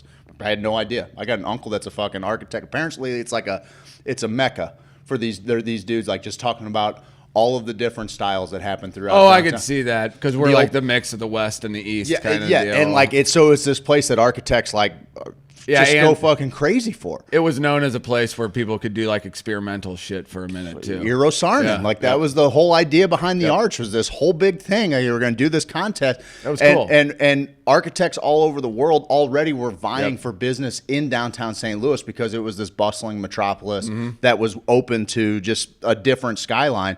And now you look at it and you're like, what the fuck actually happened, guys? We were at fucking Bobby Battlehawk went down to the Battlehawks game. Cacao, girl. Cacao. Have you driven by Cacao, girl? Have you been? Oh, even before the Battlehawks, that was the Badlands. It's now apparently it's the elephant graveyard. now it's turned into the tent city now.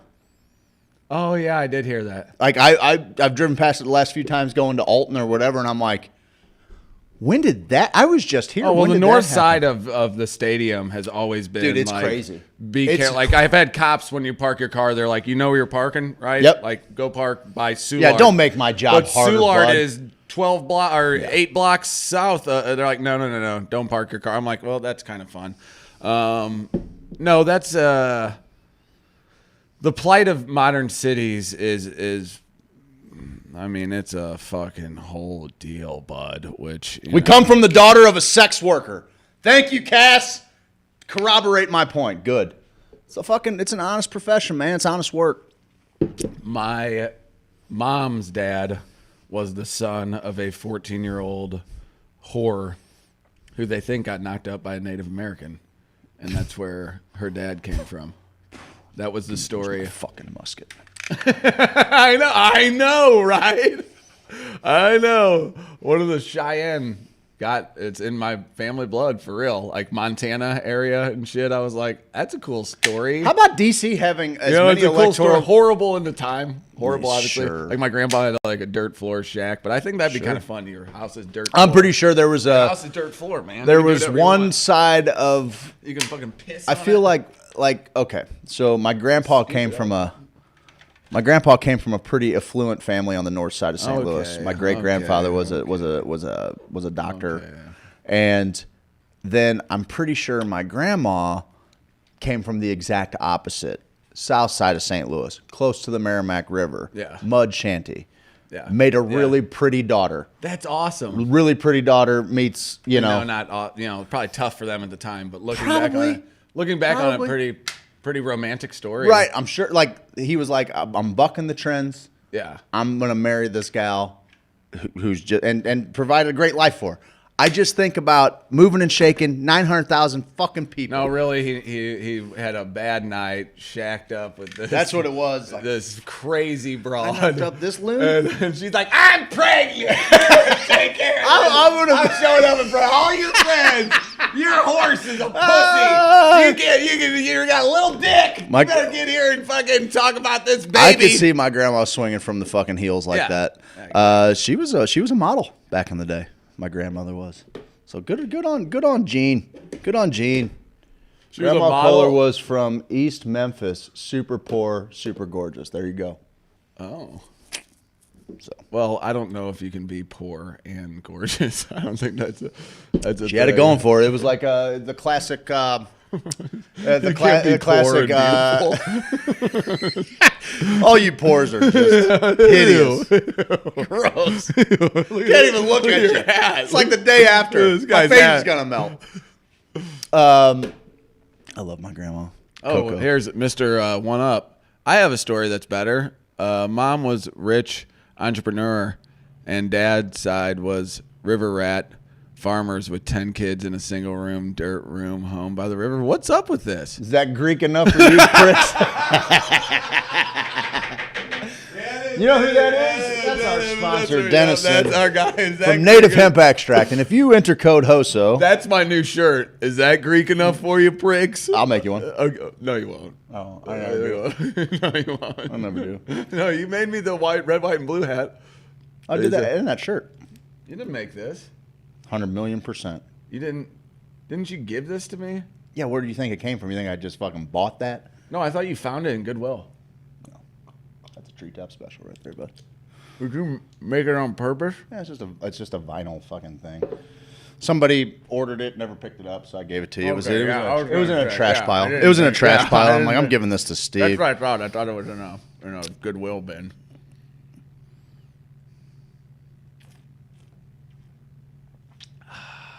Cognitive function setting in, isn't it?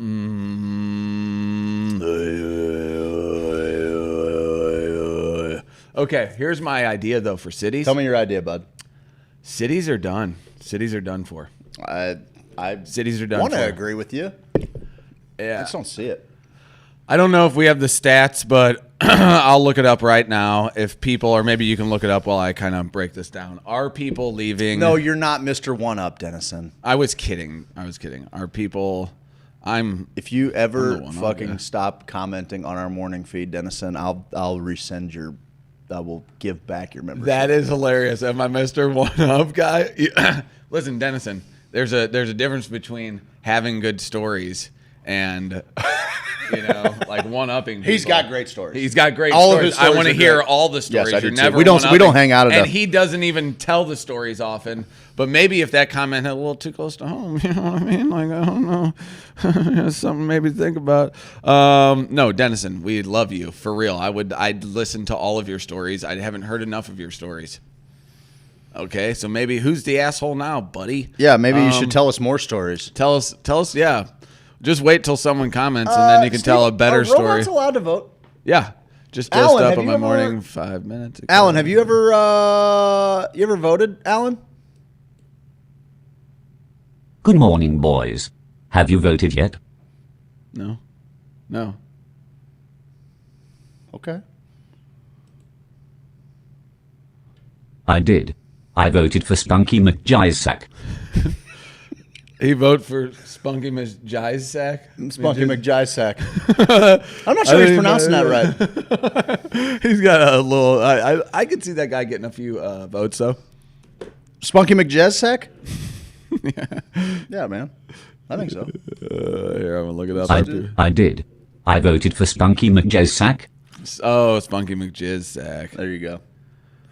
People are leaving these major U.S. cities in droves. Okay, that's a recent. Is it because? And from all of the podcasts I listen to, which is Joe Rogan and Duncan Trussell, they both mentioned that L.A. is crazy, and their friends in New York are saying the same thing about leaving New York. There was a fight with someone in Seinfeld that said New York is dead, and Seinfeld, I think, got butthurt about it, like New York will never die or whatever. Yeah, it's not going to. Here's what has changed, Craig, William Kohler. internet. That and Alexander. I know that and then Scott's William, my brother. Maybe you just got us mixed up when you were dreaming about him. I know. I always I imagine Scotty here all the time. I get it. Yeah, Jenny and I have one thing in common. Always treating our partner with Scott. Here's the deal: cities are dead. It's the COVID has shown us that people can work from home, and that businesses can still get everything done by not having these giant buildings that they have to heat and cool and fill with people and all this stuff. So all of these major high-rise buildings, they're unsustainable. We can work from home. We can work from home. They're dumb. They look like a really bad idea. So you have to figure out something to do. Dude. That is wild. It is completely crazy. Like every city skyline with major, huge buildings. If you have a skyscraper now, it's a terrible investment. Yeah, what are you doing? What are you doing? What are you going to do with that? Here's what I think you got to do with it. If there's some way to convert those into, have you seen those gardens that can grow like through, and a lot of those buildings, if you open them up, you can grow food in a high-rise deal. Sure. I think that could be an interesting way out like of a it. permacultured skyscraper. Yes. Or you could kind of, I know in our cities, I'm going to take a step further. Learning centers. I think learning centers would be cool to like have the office setting kind of be more for kids, to where it's art, music. It's kind of imagine schools on the level of a skyscraper, you know? Vertical farming. Yeah, I was vertical thinking. So farming would be I'm awesome. also. I was. That's funny that you brought that up because I was also thinking fucked vertical up farming. showing But what I was there. thinking is what you do is you Mushrooms? you gut all of these interiors Sure. out. You just got big open floors, right? Then what you do is you build these pods all throughout it, right? And then what you do, and these pods have these, pretty big wire situations, cables. And what you do is you just slowly round people up, and then you put them into this building, and then you hook into them and use them as batteries to create all of this internet power we're going to need to work from home. So you can just gather up homeless people, whatever you need to do. You usher them into these skyscrapers, and you make these skyscrapers giant functioning batteries to run all of the tech that we're going to need to live an isolated world. Quantum computing is going to need some power. It's just a fact. If you're running quantum computers, you're going to need it's got to be like massive negative 100 Celsius to keep those things running. I'm gonna actually touch on this maybe for tomorrow's show. This is what I think I'm gonna look up today. But you know how we talked about the new cars coming out in the past show last week? We talked about all the new cars coming out and how Hummer has an electric vehicle. There's an electric Mustang coming out. All of these vehicles are coming out with the electric version. Is electric a better option than gas right now in a total sum game, like a total sum? In what way? Pollution. Like because I've heard, I don't think so, man. and I want to look up the thing about lithium batteries because if they're using lithium batteries, apparently lithium mining is horrible. It's pretty rough on the environment. And you're still burning coal to get the electricity to run these power stations.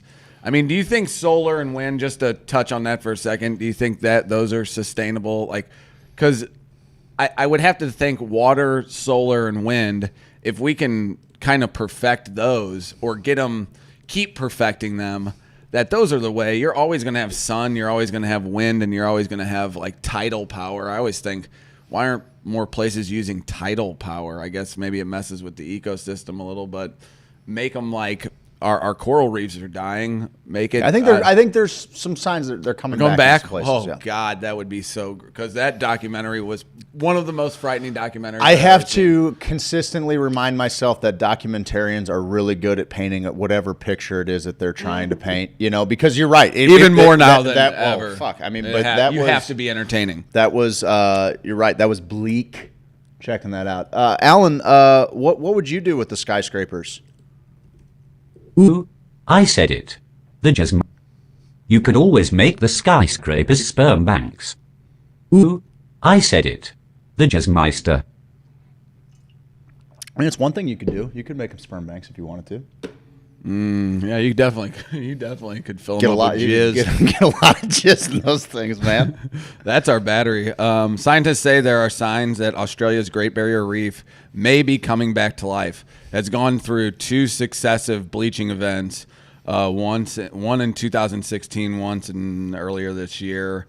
But then there's also an article that says coral reefs always come back, but sometimes it can take tens of thousands of years. So they could be showing signs of coming back, but it could also take tens of thousands of years. I just saw that a Scandinavian country just paid people to use electricity for the second time in history. They have so much wind and hydropower that they had to pay people to burn up the extra juice.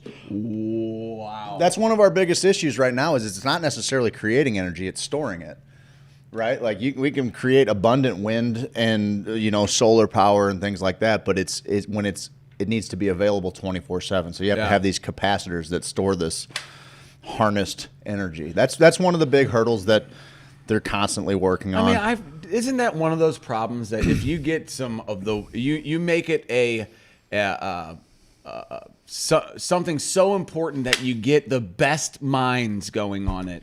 And you put a few teams together, and you'd get it done, man. But that's what you do. It's working. Yeah, I know. You're working against people that have resources that are. How much science do you think is halted or balked or suppressed because of the way it's structured with budgets? And to keep your budget, you need to keep working. Fair amount. Because I think a lot of it, we'd be living in such a more advanced age if it wasn't so based on, because it's hard for scientists to get funds, and it's amazing to see what Sue Sisley has had to go through trying to do what she's trying to do. If she's received that much resistance from what she's trying to do, then what would do any of these other studies? You know, if you're not studying something that's going to make someone a buttload of money at the end, then what are you even doing so funny?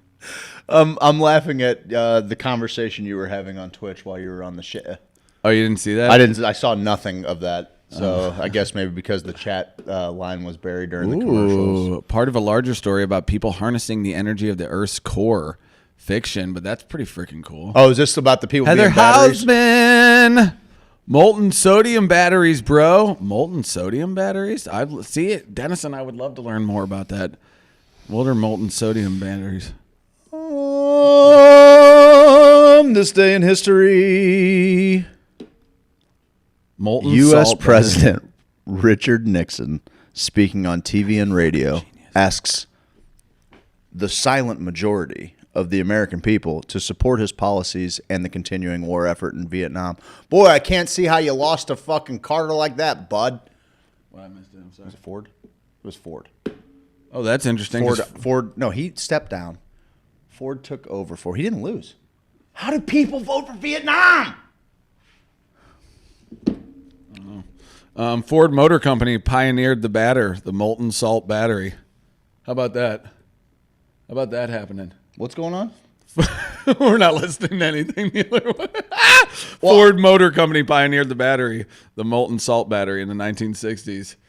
And then you were talking about Ford too, weren't you? I was talking about Nixon. Oh, Gerald Ford. Gerald Ford. Yeah, I wasn't listening. That's obviously. right. Obviously. That's what we do, bud. But yeah, Ford. Two different Fords, but the same word nonetheless. Craig? Yeah, man. You want to know this day in history? I am Googling it, Dennison. No, I don't. I never want to know. Why? It's brought to us by Bungeon Property Group. Is it? Yeah. Yes. Yes. It is. All right, I want to 1992. I want to get Arkansas Governor Bill William Jefferson Clinton is elected 42nd President of the United States. Is that going to be all of yours today because we're so close? It's election day, bud. We had a bunch last night, too. Okay, don't. It's yeah, bud. It's election day, bud. You What do you think want me there's to do? going to be blood in the streets? I do.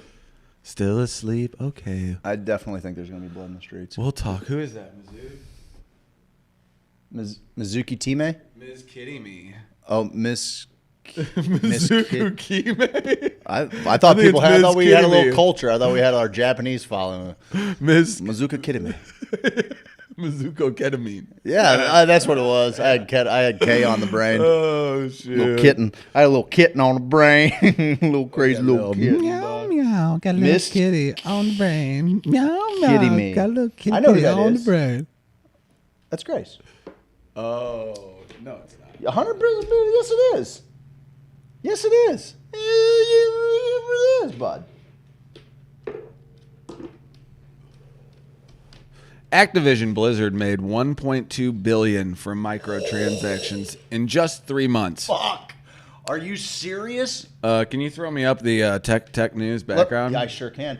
Let me ask you something, pal. Papo. Yeah. Let me ask you something, Papo. There you are. I know that you could, like, that's been like for Epic, like that's a Fortnite model. Like kids can buy skins, kids can buy that. Are we talking about like World of Warcraft? World of Warcraft made it kind of popular to be buying, shit online. Call of Duty. Call of Duty. What the fuck can you buy in Call of Duty? Oh, skins everything, and guns yeah. and yeah. I bought one time. Did you really? Well, it was like $10, and some of it's going to the Australian wildfire thing. And the guy looked like an Australian. That was pretty great. Activision Blizzard has. Well, that's awesome. That's a good use of. Oh, I don't know how much was actually going there. It was just something I talked myself into to making me think I was good. It's like a change.org thing, I'm sure. I hope some of it went there, but who knows? I'm sure it did, buddy. Activision Blizzard has reported new financial numbers for the July-September period, and it was a gigantic quarter for the gaming publisher. One section of the company's business that did particularly well was microtransactions. For a 3-month period, Activision Blizzard made $1.2 billion from microtransactions, which are called in-game net bookings. This is a dramatic 69% improvement over the same period last year, when Activision Blizzard made $709 million from in-game net bookings. Okay, so what exactly is a microtransaction? That's just like, well, I'm going to pay an extra 99 cents real quick. Like, is that the deal? Like in-game purchases? Activision's Call of Duty franchise was a bright spot. Let's look up exactly what a microtransaction. I can jump on that if you want to. Yeah, I know. If you're fucking hanging me out to dry, why don't you just look up the fucking? You got a computer in front of you, bud. I don't know if this. I wish this article had all the answers. Yeah, but it very doesn't. small financial transaction conducted online. So it's probably like 99-cent skins. Here I'm just trying to think because I haven't played in a while, and there's sets you can buy that are $9.99 and $10.99, but I'm not sure about the micro. What's a micro? Yeah, okay. So it's a business model where users can purchase virtual goods with micropayments. Microtransactions are often used in free-to-play games to provide a revenue source for the developers. While microtransactions are a staple of the mobile app market, they're also seen on PC software and Valve's Steam digital distribution platform, as well as console gaming. So the idea is hey, we're making more and more games free to play. And where we're going to make our money is by selling you little things to enhance the experience. So is that everything? Because they're only like $10. Is that a microtransaction? Oh, yeah, I would think so. Yeah, it's all of the purchases you would make in a free-to-play game. Yep, that's it. So, the battle pass. It's so battle passes. It's so, and you know what? I'm happy to like. And to get coins and money, V-Bucks. App games, things like that, no doubt. Yeah, anything that you can just get a couple. Wow. 1 point, how much? 1.2? 3? 1.3 billion in a quarter? 1.2 billion from July to September. Fuck. Woo, buddy. And we're talking about going to Twitch. We see there are thousands of people watching gaming channels.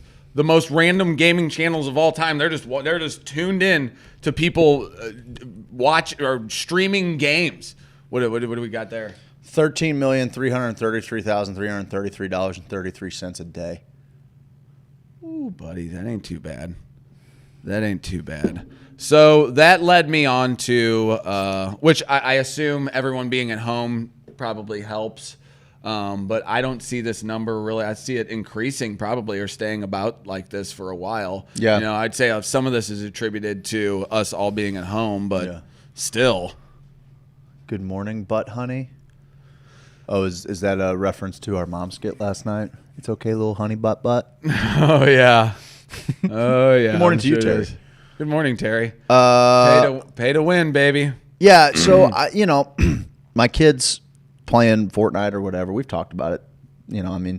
I can make some space for that. I like that the battle pass is once every, quarter. 4 times a year I can give you $10-$20 for, whatever. If a thing that you're going to be spending hours upon hours of entertainment on, fine. I'm good with that. But it's hard, we've talked about how it's hard to get our, considering where we came from with gaming, and it's this whole fucking old I used to walk fucking both ways in the snow up a hill, and when my shoes wore out I wore the boxes. It sounds like that, but it's also Fortnite is especially perplexing because the things that you buy don't actually improve the gameplay. It is literally all just for looks. It's all about customizing your digital avatar. I call so it that you dresses for your it's for your dolls. It's dresses for your dolls, right? Yeah.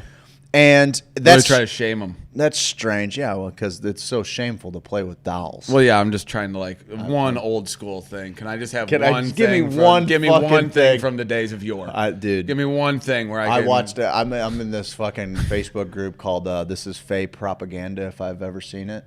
And it's it's just all these pictures of people finding things in the woods or whatever, where the Fae are essentially trying to coax us into their evil little plot. And somebody made this passing comment. It was funny. It It was this gal. She was dressed up in a fairy cosplay. And the guy's like, he's like, I followed this. He's like, I followed this gal to the river. Next thing you know, I'm tied up, and all of them are torturing me. And this girl's like, do us a favor and stop following pretty girls. That shit is freaky for real. Like, and he's like, do I have to explain in make believe land that the fairy was coaxing me to the river? Like, do we have to do that now? Like, she was shaming him for being like a guy that would follow a pretty girl to the fucking river. Like, all of these different mythologies. She's a fucking idiot. Beat your fucking head in. Put it in a door jam and slam it on your head 100 times, you fucking idiot. Good morning, everybody. PS5 and virtual reality. How will virtual reality happen on the new PlayStation 5? Have you seen that? I've seen the PS5. I have not seen. I want to get a VR. It's set for a 2020 holiday release. There are rumors saying that the new PS5 is going to redefine immersion in gaming. Okay, they're being kind of tight-lipped right now with it, but they said many VR games are like kind of like the imitation roller coaster shit right now. But now they're gonna start. You're going to start seeing some of these game developers start building games, and even we're going to be in a world where you can develop a game, put it online, somebody else could use the virtual reality, so everyone is still building Minecraft worlds for each other that they. Dude, I am fucking so into it, buddy. I watched. I think it was Android Jones. I can't remember which one of the psychedelic visionary artists I was following, but like that's what they do. They go in to this space, and their canvas is all of fucking around them. And the most talented fucking artists in the world are like, I can just do this, and I can pick any. I don't have to blend. I can pick any color out of this fucking RGB fucking. It's crazy. And then like you're swiping. No, I'm fucking getting juiced up. I'm all boned up, bud. I'm humping away. No, I got tech news. Tech news has got them all boned up. Can't wait to get my dick sucked in VR. Who is developing a blowjob machine? Let's get rich, baby. Oh, if you think you're the first one, how do you know my nickname? The blowjob machine. The blowj. They call him the blowj. Forgot I was on Facebook where people can see what I say. Oops, sorry about that. That's our sponsor, Native Hemp Extra. Yeah. I'm watching you guy on my phone on Facebook and Twitch. Good job, Grace. Get those numbers up. Get those analytics. If everyone could do that, that would be great. Oh, see, you learn from the best. Native Hemp Extra. You learn from the best. I was a hand model. For all those people that wanted to see little short, pudgy. Oh, that's so funny. He said it on Facebook and then on Twitch. Just to double down. Just to say, people can't see that I'm on Twitch here. They'll never be able to put together that D-Collared 86 is the same as Dennison Collard on Facebook.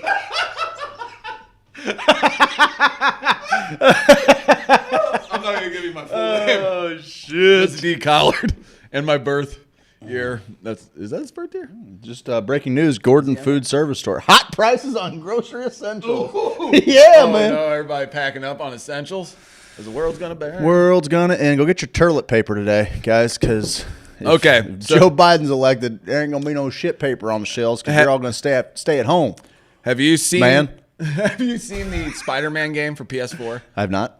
Pretty neat. Like maybe I have. I'm sure you've seen. That was the one that were kind of showing off a little bit whenever you kind of see something. Incognito, motherfucker. There was a scene that took 15 seconds to load on the PS4.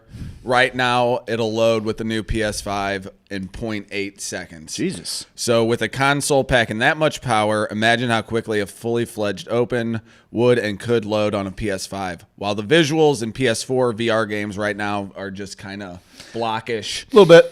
On the PS5, you could be seeing VR experiences that are breathtaking in detail. Because that's the thing. When you put them on, it's like the very first video games, where it's like, oh, this is, very pixelated kind of. when they start picking that up, Popo, and you pop those on, and it's as real as this looks. Dude, I Put know. me in a battery pod. Did you do it to me? No. Or you did? You lingering? Is it your muff? It's my mustache. It rubbed up against that muff. And Imagine how fast. It's got a little stink in it. Go read that last comment. I want to get a. Oh, PS5. before that. Imagine how fast you can get your dick sucked in VR. He's on one today. Like yeah, we're going to, babe. There's all kinds of people creating. There's I think maybe Ramin Nazer. Because I want to play too. I feel like I can't remember who it was exactly, but there's a bunch of people that are creating like DMT verses in the virtual reality space, which is pretty cool. And I think you'll also see a rise in movies that are going to be VR. So say there's a movie built in VR. Oh, you want to sit in this chair at the Red Wedding? Okay, cool. Well, that means you can sit right here and take it in from right here.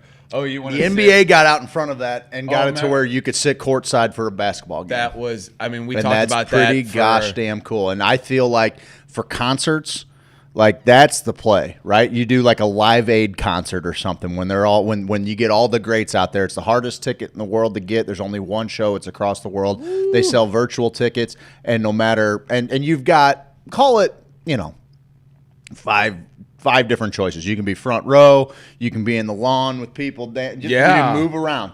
Yeah. And you're there for the live music experience with a bunch of other digital avatars just fucking, you have, showing each other your monkeys. Like a little monkey, my little monkey.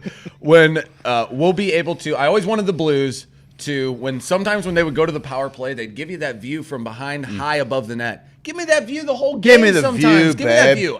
I would like to be in control. I said the only way ESPN can save themselves is if they give you a digital landscape where you can kind of control the scenes. You don't need a director anymore telling you exactly which screen to watch, which camera view. You don't need that anymore. What we need is our own way to watch the game, and that way when I'm watching the game, I can see from Yachty's view, I can see from center field, I can see from right Just field. let me toggle. I can see the replay myself when I want to. We're getting there. All I need you to do is hit me with some facts and figures on the side like you still do. Great. Yeah. That's all I need. Just like Amazon Prime does with fucking with their movies. You ever see that? Dude, Like we're going to do Twitch watch parties too. Yeah. So that's one of the benefits of being on Twitch. On Twitch, we can have a watch party with Amazon Prime. If you are also a Prime member, we can host watch parties. And like there's great movies and shows on there. We could do like a book club but with the show, right? Just come together and everybody gets it. Yeah, Dennison, we'll do that for sure. We'll do that for sure. Yeah. But I was just thinking about on Prime like the awesome Terrence McKenna documentaries, dude, the there's plant so medicine much. documentary. We can get deep in the weeds on an alien talk, do a Mystery Science Theater 3000 type deal. We'll try it out today. Let's try it out today. We'll give it a go. That. I'd like to do a this test evening. run. Let them know. I can't do it this evening. What time are you thinking? Well, I was thinking just try it here because that way we have the cameras and stuff. Okay.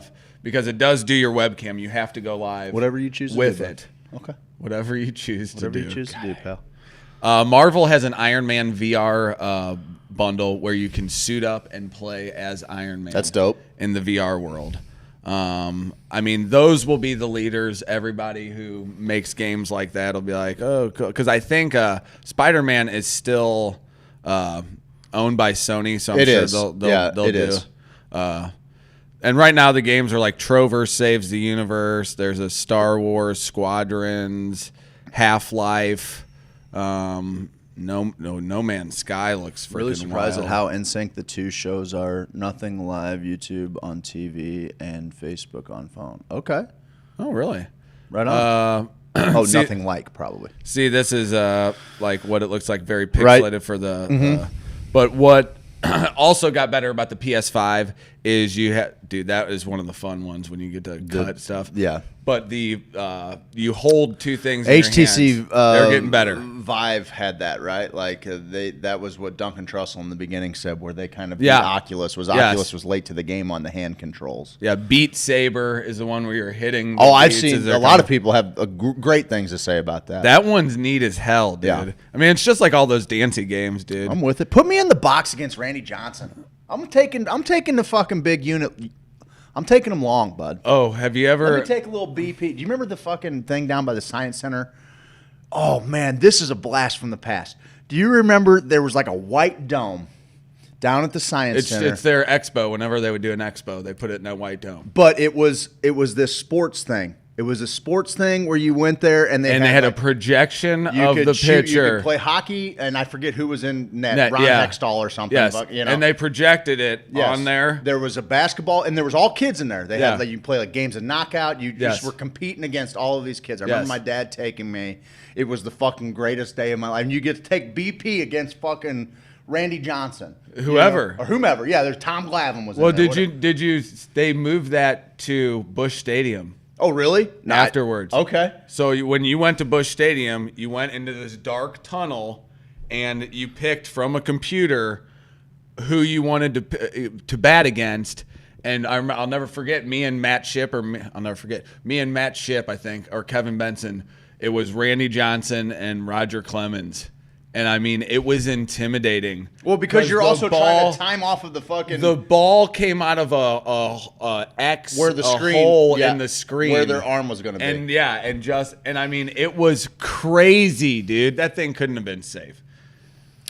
A couple things here. Art's task is to save the soul of mankind, and everything else is dithering while Rome burns. Because if the artist, who is self-selected to journey into the other, if the artist cannot find the way, then the way cannot be found. Terrence McKenna.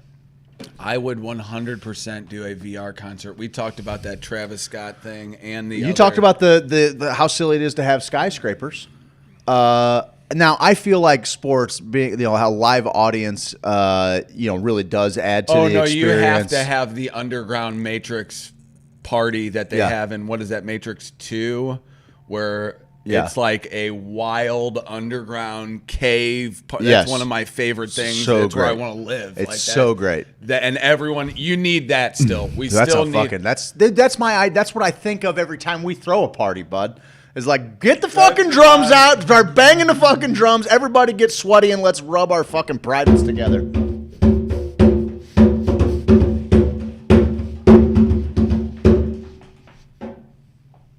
Gets my fucking loins pumping, bud. Skyrim VR, that will blow my head off because I love Skyrim. I didn't get into it too much. Oh, I lost. Well, it came to me at a good time. That was when I actually started watching my brother play it because it just seemed like a lot to take on. Look at Resident Evil. That's Jesus, buddy. It seemed like a lot to take on. These are all the ones coming out. And so I watched my brother play for a while. This was when my dad was sick, so we just get roasted and fucking. We're all into fantasy. You know what I mean? So like watching someone play through this giant open world of Skyrim was as the plot lines and everything, they were fucking entertaining. I was into it. Well, then I kind of started playing a little bit. Man, I got into it. I got hours. I got hours in fucking Skyrim, bud.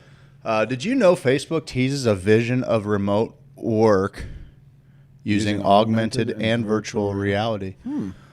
Right on. So, but talking about like concerts art, that's a solid use for like these online events and everything. Let me at least be there. Let me at least sit in on this action, So, that's what I'm saying. I'm just asking you to let me sit in on it, bud. I mean, let me sit on it. Let me sit on it. Let me sit on it. Baby, let me sit on it. Do. Now this led me to the next question. What's your next question, shooter? What is virtual reality going to look like in education? Oh, am I? I'm not on the internet. Well, I think that it's. Did we all lose internet? No, we're good. Are you on the internet? It got me too. You're not on the internet anymore? Huh. Our show's still on. Yeah, we're plugged into the hardwire, bud. All right, maybe our Wi-Fi just went down. It's fine. Wi-Fi, I'm going to sign on the lows. Hopefully, guys, if you still have us, hopefully you get to keep us. I miss concerts. I really do miss concerts, man. I miss concerts. I make a lot of time for concerts. I think I'm gonna every year I go see El Monstero at Christmas time. I think I just got to make it happen. Just got to do it, man. It's just my thing. Well, so what I was going to bring up here is virtual reality will eventually hit the classrooms. And We're already kind of almost there are studies this is from like Omni University, whatever. Omni University is the first university that's going to be full VR. Okay. You're going to see a college that is full immersive VR, and that's it. Okay. Virtual reality in education, an overview. Education is driving the future of VR more than any other industry outside of gaming. Here's why virtual reality gets such high marks for tutoring, STEM development, field trips, and distance education. Now, do you think there's are they just feeding us a bunch of crap here? Probably. But you see, here's a platform. I'm going to show Craig the picture of what this could look like, and how weird is that? Because it's very Sims-like. I'm 100% with it as long as my kids aren't hitting me up for fucking money to change the way they look in the classroom. Oh, yeah. I mean, I'm sure you'll have to pay a bunch. It's going to happen. It's going to happen. People all around the world who are trying this where they haven't had the benefits of being able to go to school and stuff, where they're trying to test the VR market where it's distance learning. Mm-hmm. It has changed a lot of things. And now we're starting to see scientists work on actually studying how kids learn in this VR space. And they're learning with like art and field trips. Kids are getting like a very immersive experience and just taking to it. And when you can talk about a place where a battle took place, where you can talk about one of the ancient wonders, and you can walk your students around. Oh, okay, you're Miss Frizzle now. You want to go inside of a body? I think this is where everybody, we're going to learn about the human body. Let's go ahead, put your VR goggles on. We're going to go inside. Steven, stay out of his wiener. Right? Like, yeah, you would definitely be in his wiener. In his pee hole, you would definitely be in his wiener. And then I put my barbs out. And then I put barbs out like this. And like, you're not getting me out of your urethra, bud. Once I'm in here, I'm in here. Once I'm like one of those little fish that lives in the Amazon. That's fair. Thank you. I did have a study here, but all good. I'll tell you what, bud. Yes, I did have a study. We're right up against it. Are we? Yeah, we're right up against it. Why don't we go to a commercial break? And it's fucking exciting. It will be designed to help raise engagement and increase knowledge retention for students of all ages. Yeah, that's what the study said. I wanted to get some actual figures, but the study said when they're seeing kids be immersed, like when you can learn about math and totally, here, let me abstract put it what the X is. Let's go ahead and figure out a way the kid can see it. I feel like what you need to do there. What do I need to do? Well, with this particular technology, like, I think that this is where certain educators can really set themselves apart. So I wonder if you can't write these programs to where they are kind of automated in a way. And then if a kid has a question to further on it, then you have an educator come in to kind of, answer it. Or maybe the AI is good enough that it could answer the question that the kid is asking. But I feel like you got to have some humans. I agree to an extent. I agree. Except, some teachers aren't great. Yeah, you're right. I'm sure some of the AIs aren't going to be great either. Yeah, I'm totally. That's what I'm saying. But I'm wondering, Alan's ridiculous. That's also true. I feel like, there were some things that, we're all able to learn in conjunction. Sound? Did we lose sound? Sound? We got perfect sound. Showing sound here. Let me see here. Nope, it's That's just also her. true? Oh, just me, she says. Oh, just me. That's good. All right, let's do this. Let's all right, one more little thing real quick. You got it. About the Omniversity, the first university in VR, born from the insatiable desire to access forward-thinking education in a playful, immersive, sensorial, holistic manner. I'm just going to read you this. The live read, bro? Omniversity is above all our manifesto for holistic education. By bringing together the most innovative minds in education, arts, technology, science, storytelling, and game design, we are hoping to form not only a pioneering community of experiential-minded, is that right? Experiential? Yeah, minded students, but rather to facilitate a community of visionaries that might dare to advance humankind. They're talking about putting all the brightest world thinkers in this virtual reality space and letting them try to figure some of this stuff out, buddy. And I think that's the answer to all of the bullshit we have going on in the world. I can always trace it back. I'm always a guy who's like, well, what's the problem? Well, what caused that problem? Well, what caused that problem? And a lot of times it's ignorance. You get back to the part where they're like, either it's willful ignorance, or it's like loyal ignorance, where you say, I don't care what you said, Craig, to these people. You might be wrong. I got your back, bud. Like, I'm now wrong. I don't care. I love you. I got your back. Yeah. And a lot of it boils down to some sort of ignorance or greed, to where when we're getting our problems solved and the algorithms are feeding us and figuring out how we can disperse energy and food, we can start getting to that next plateau, man. We can advance as a society. Sometimes I don't think that I don't think we have a chance of seeing it sometimes, but then other times I think about what's really taken place in the last 10 years, and I'm like, we might, and it actually might come a little bit quicker than we even. 2041 is supposed to be the AI. I mean, we're figuring out quantum computing right now. Like you said, it's a way of figuring out how to harness the energy. Fucking A. And I have some sexy and some drug stories right for this next hour, big baby. Stick around. These Vibrator are our sponsors. We're talking vibes. We're talking dillies and vibes. Dillies and vibes, hour 3. See you on the other side. Put the kids. Hang on, man. Let's do this first. The kids are not in school today. They're not? No. Because of election day? Yeah. All the schools are polling places. Are your kids in school? My kids are virtually learning anyway, but yeah, I think so. Yeah, I know. I think they would be anyway. Even the kid, really? It's kind of interesting. Really? Yep. You did was St. Boniface a polling place when you were a kid? We'll talk about it on the other side of the break. No, it wasn't. Resurrection was Merrimack Hall, man. It's not. I don't. Who knows? They had people coming in and out of the school. We got dilly talk on the other side. We're not going to talk about if your grade school was a polling place. Well, let's stick around. Stick around for dildos, man. Riveting polling place from our youth. Or dildos.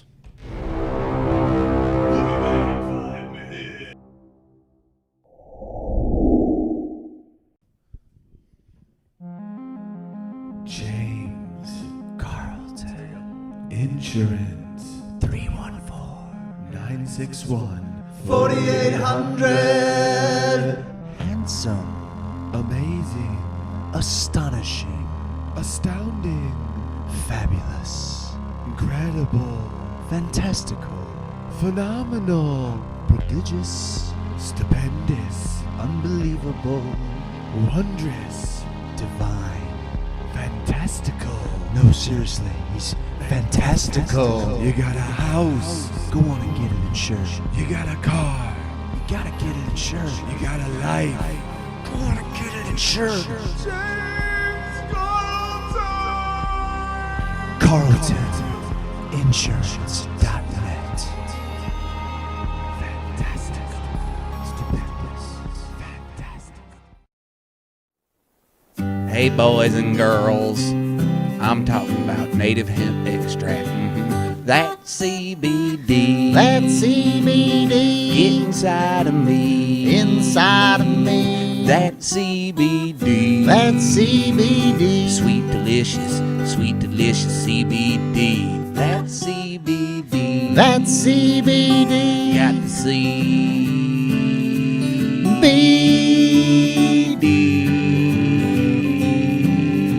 CBD native hemp. That CBD. That CBD. You can get it from me. I can. That CBD. That CBD. Inside of me. Inside of me. That CBD. That CBD. Inside of me. Inside of me. Inside of me. Inside of me. Inside of me. Inside of me. inside of me. Sodomy.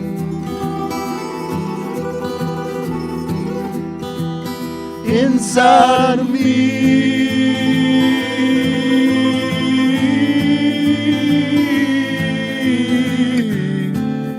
Native hemp extract. 1,800 milligrams of total cannabinoid goodness from Pike County, Illinois. Get yours at HoosierSophisticate.com.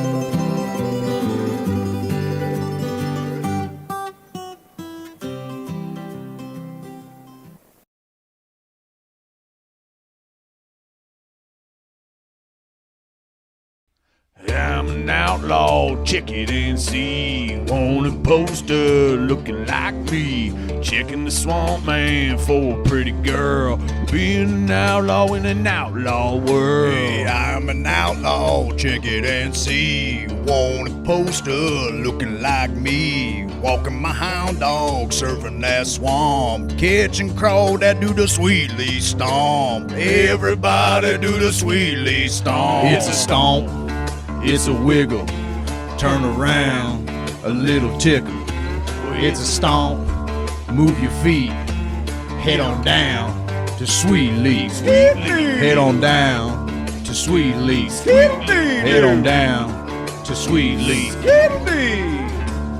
Dude, man, get on down to Sweet Leaf Emporium and do that Sweet Leaf stomp, man.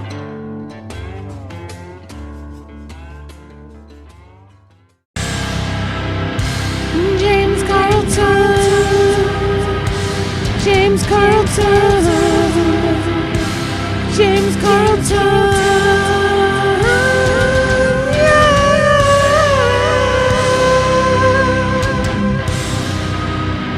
You gotta get your insurance.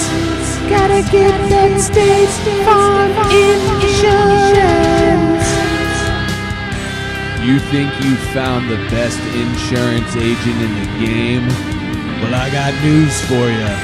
I did, and it's James Carlton. State Farm. CarltonInsurance.net.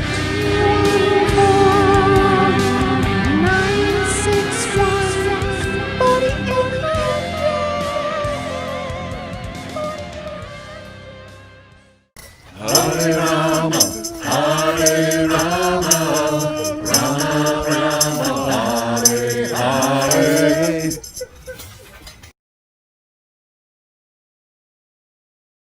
Welcome back, ladies and gentlemen. Hour 3. I played it last time. I can do it again here in a little bit. Play on it. Okay, fine. Hey, this is Ms. Marketing and Adam Bundren.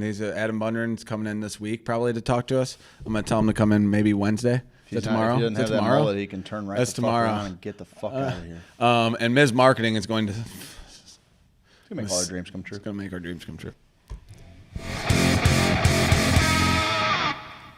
Oh, hey. It's Adam McChesney with Ms. Marketing. We specialize in lead generation, filling your pipeline, and taking care of your payments. Give us a call today. Adam from Ms. Marketing took me from 10 leads to 300 leads in a month, and I became the strongest boy in the schoolyard. He increased the revenue for my charter fishing business by 30% in 1 month. Ms. Marketing. What was that Facebook algorithm?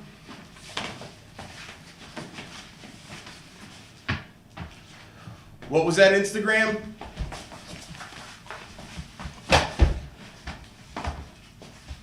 Ms. Marketing.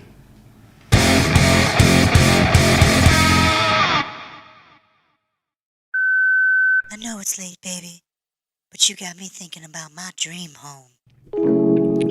Yeah, girl. You know, Bungeon Property Group doesn't just sell houses. They sell dreams. You know when the best time to talk about dreams is? In the middle of the night. That's why Bungeon Property Group is famously open 24 hours a day, so you can whisper sweet nothings in the middle of the night. Oh, yeah. Tell me all your dreams of white picket fences, in-ground pools, I'll find them for you. In an area with a low crime rate, general proximity proximity to nice parks, walking distance to the grocery store, easy access to the highways. A place where you can offer a quality education to your children, all while feeling safe in your front yard while they play. Let me talk that dream house talk to you. Let me be your dream realtor.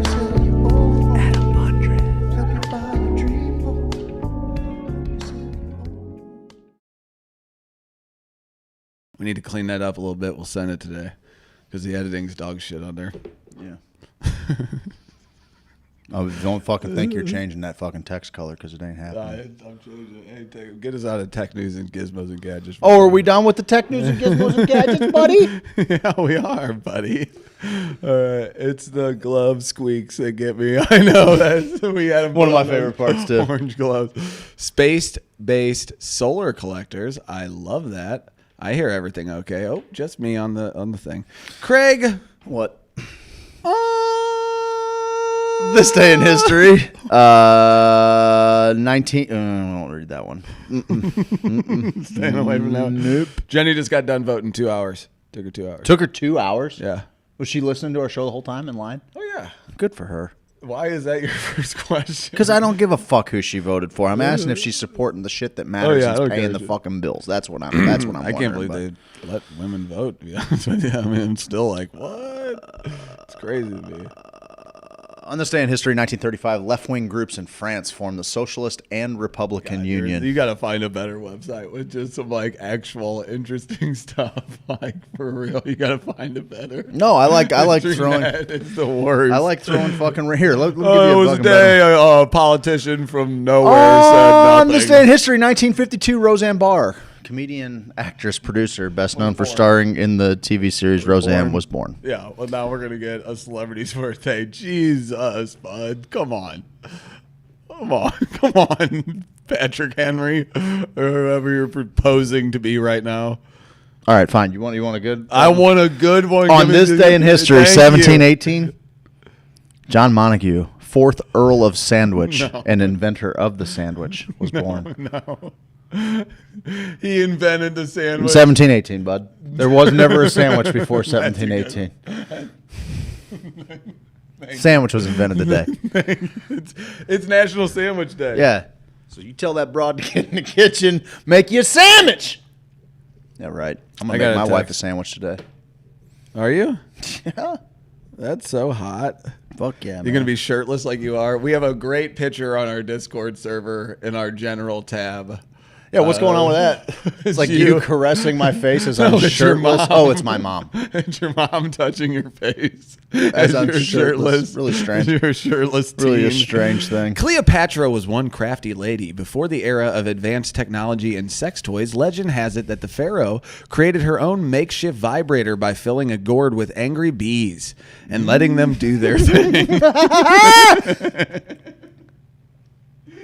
Never had a gourd filled with angry bees inserted in you. Are you a living? Have you even I'm lived? Into it. Let's say that a rogue bee gets out of that joint, stinks it up, plumps up a little bit. I think this is a multifaceted. That's when you bring the stone carvers in to take a picture of your junk when it's all stung up by bees. There are people, no joke, that do that. No joke.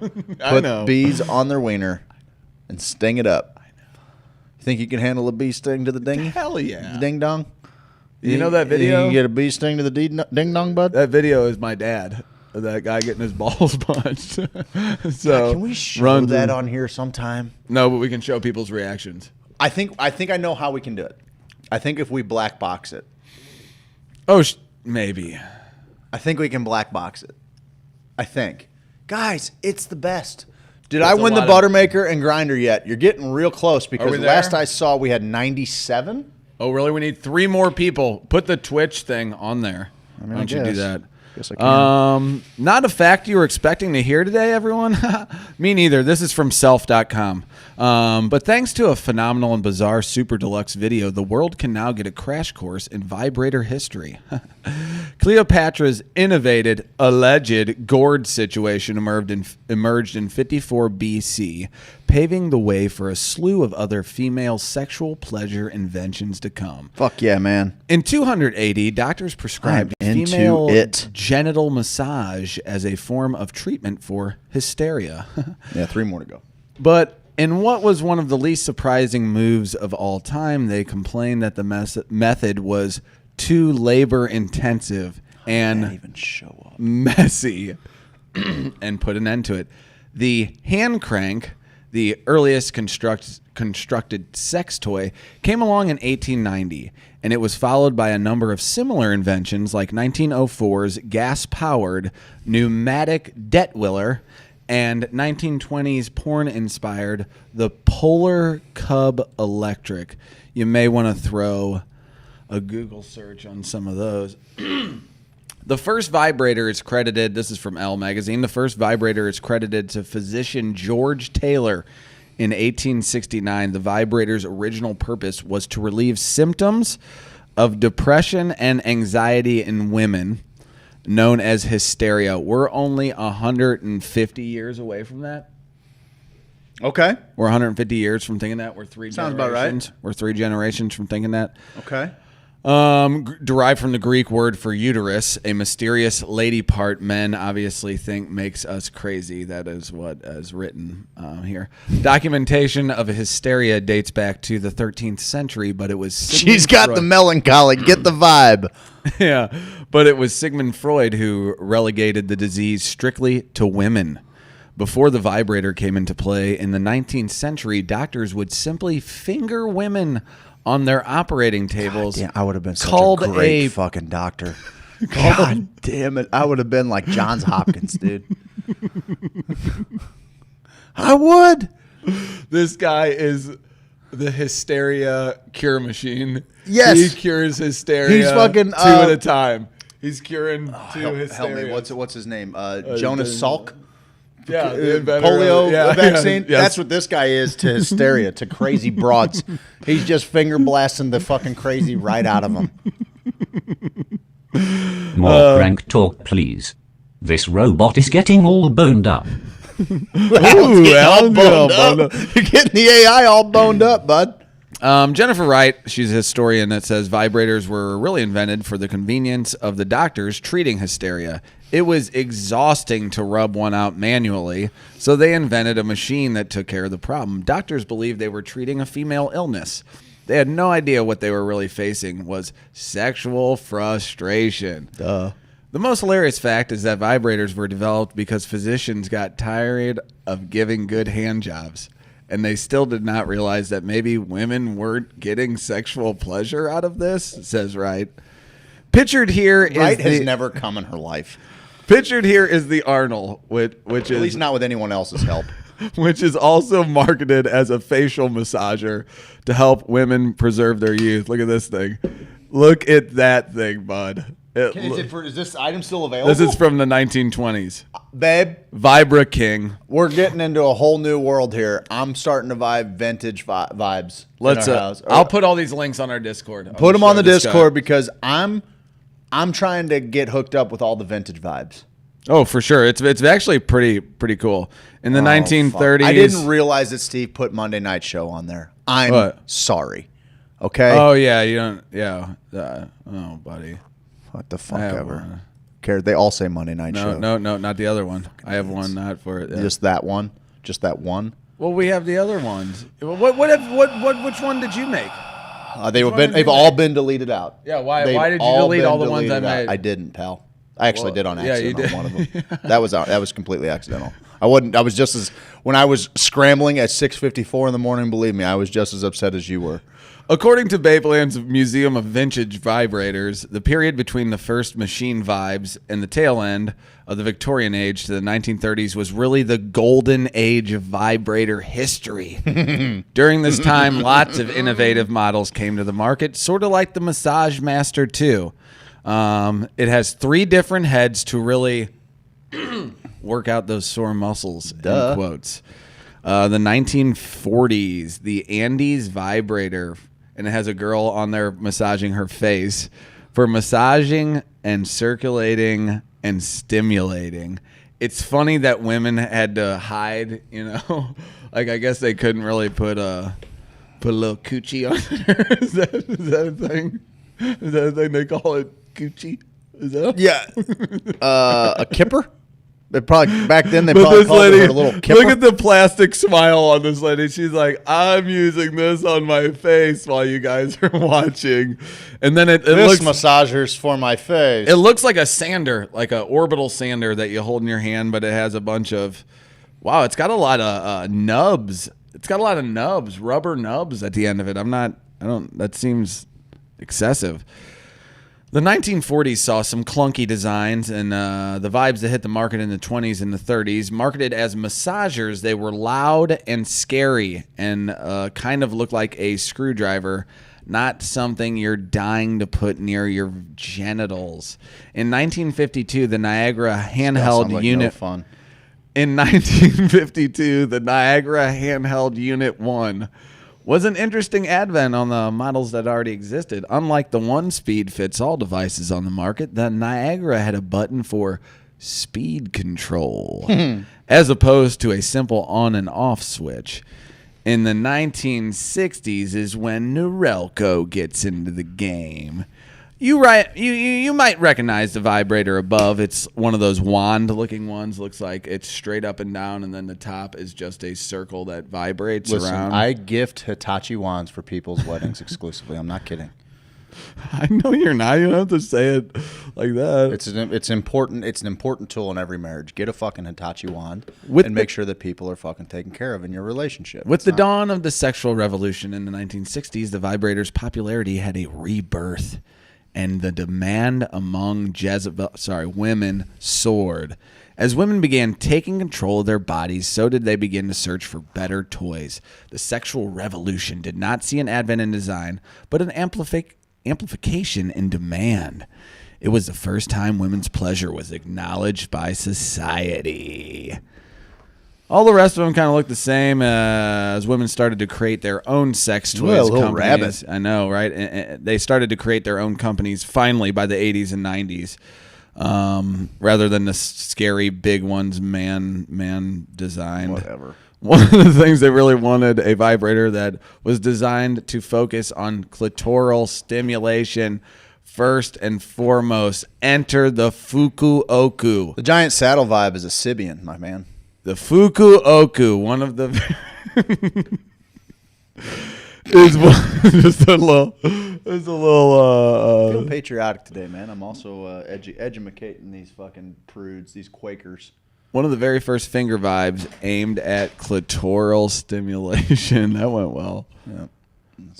In the 21st century, that's when you see sex toys starting to get a stylish upgrade. Women weren't allowed to come until the early 60s? Pretty much.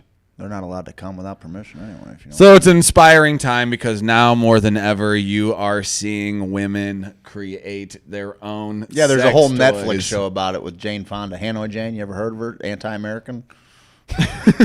Yeah, I almost got into a fight at a VFW. Fucking one of the best days of my life. At a VFW bathroom. This guy's just trying to piss on Jane Fonda's face, and you weren't having it. What he said, Jane Fonda, huh? She really fucked our troops. Kennedy signed that bill, then he came on it. Yeah, he goes, man, Jane Fonda really fucked our troops. And I thought he meant... all of them.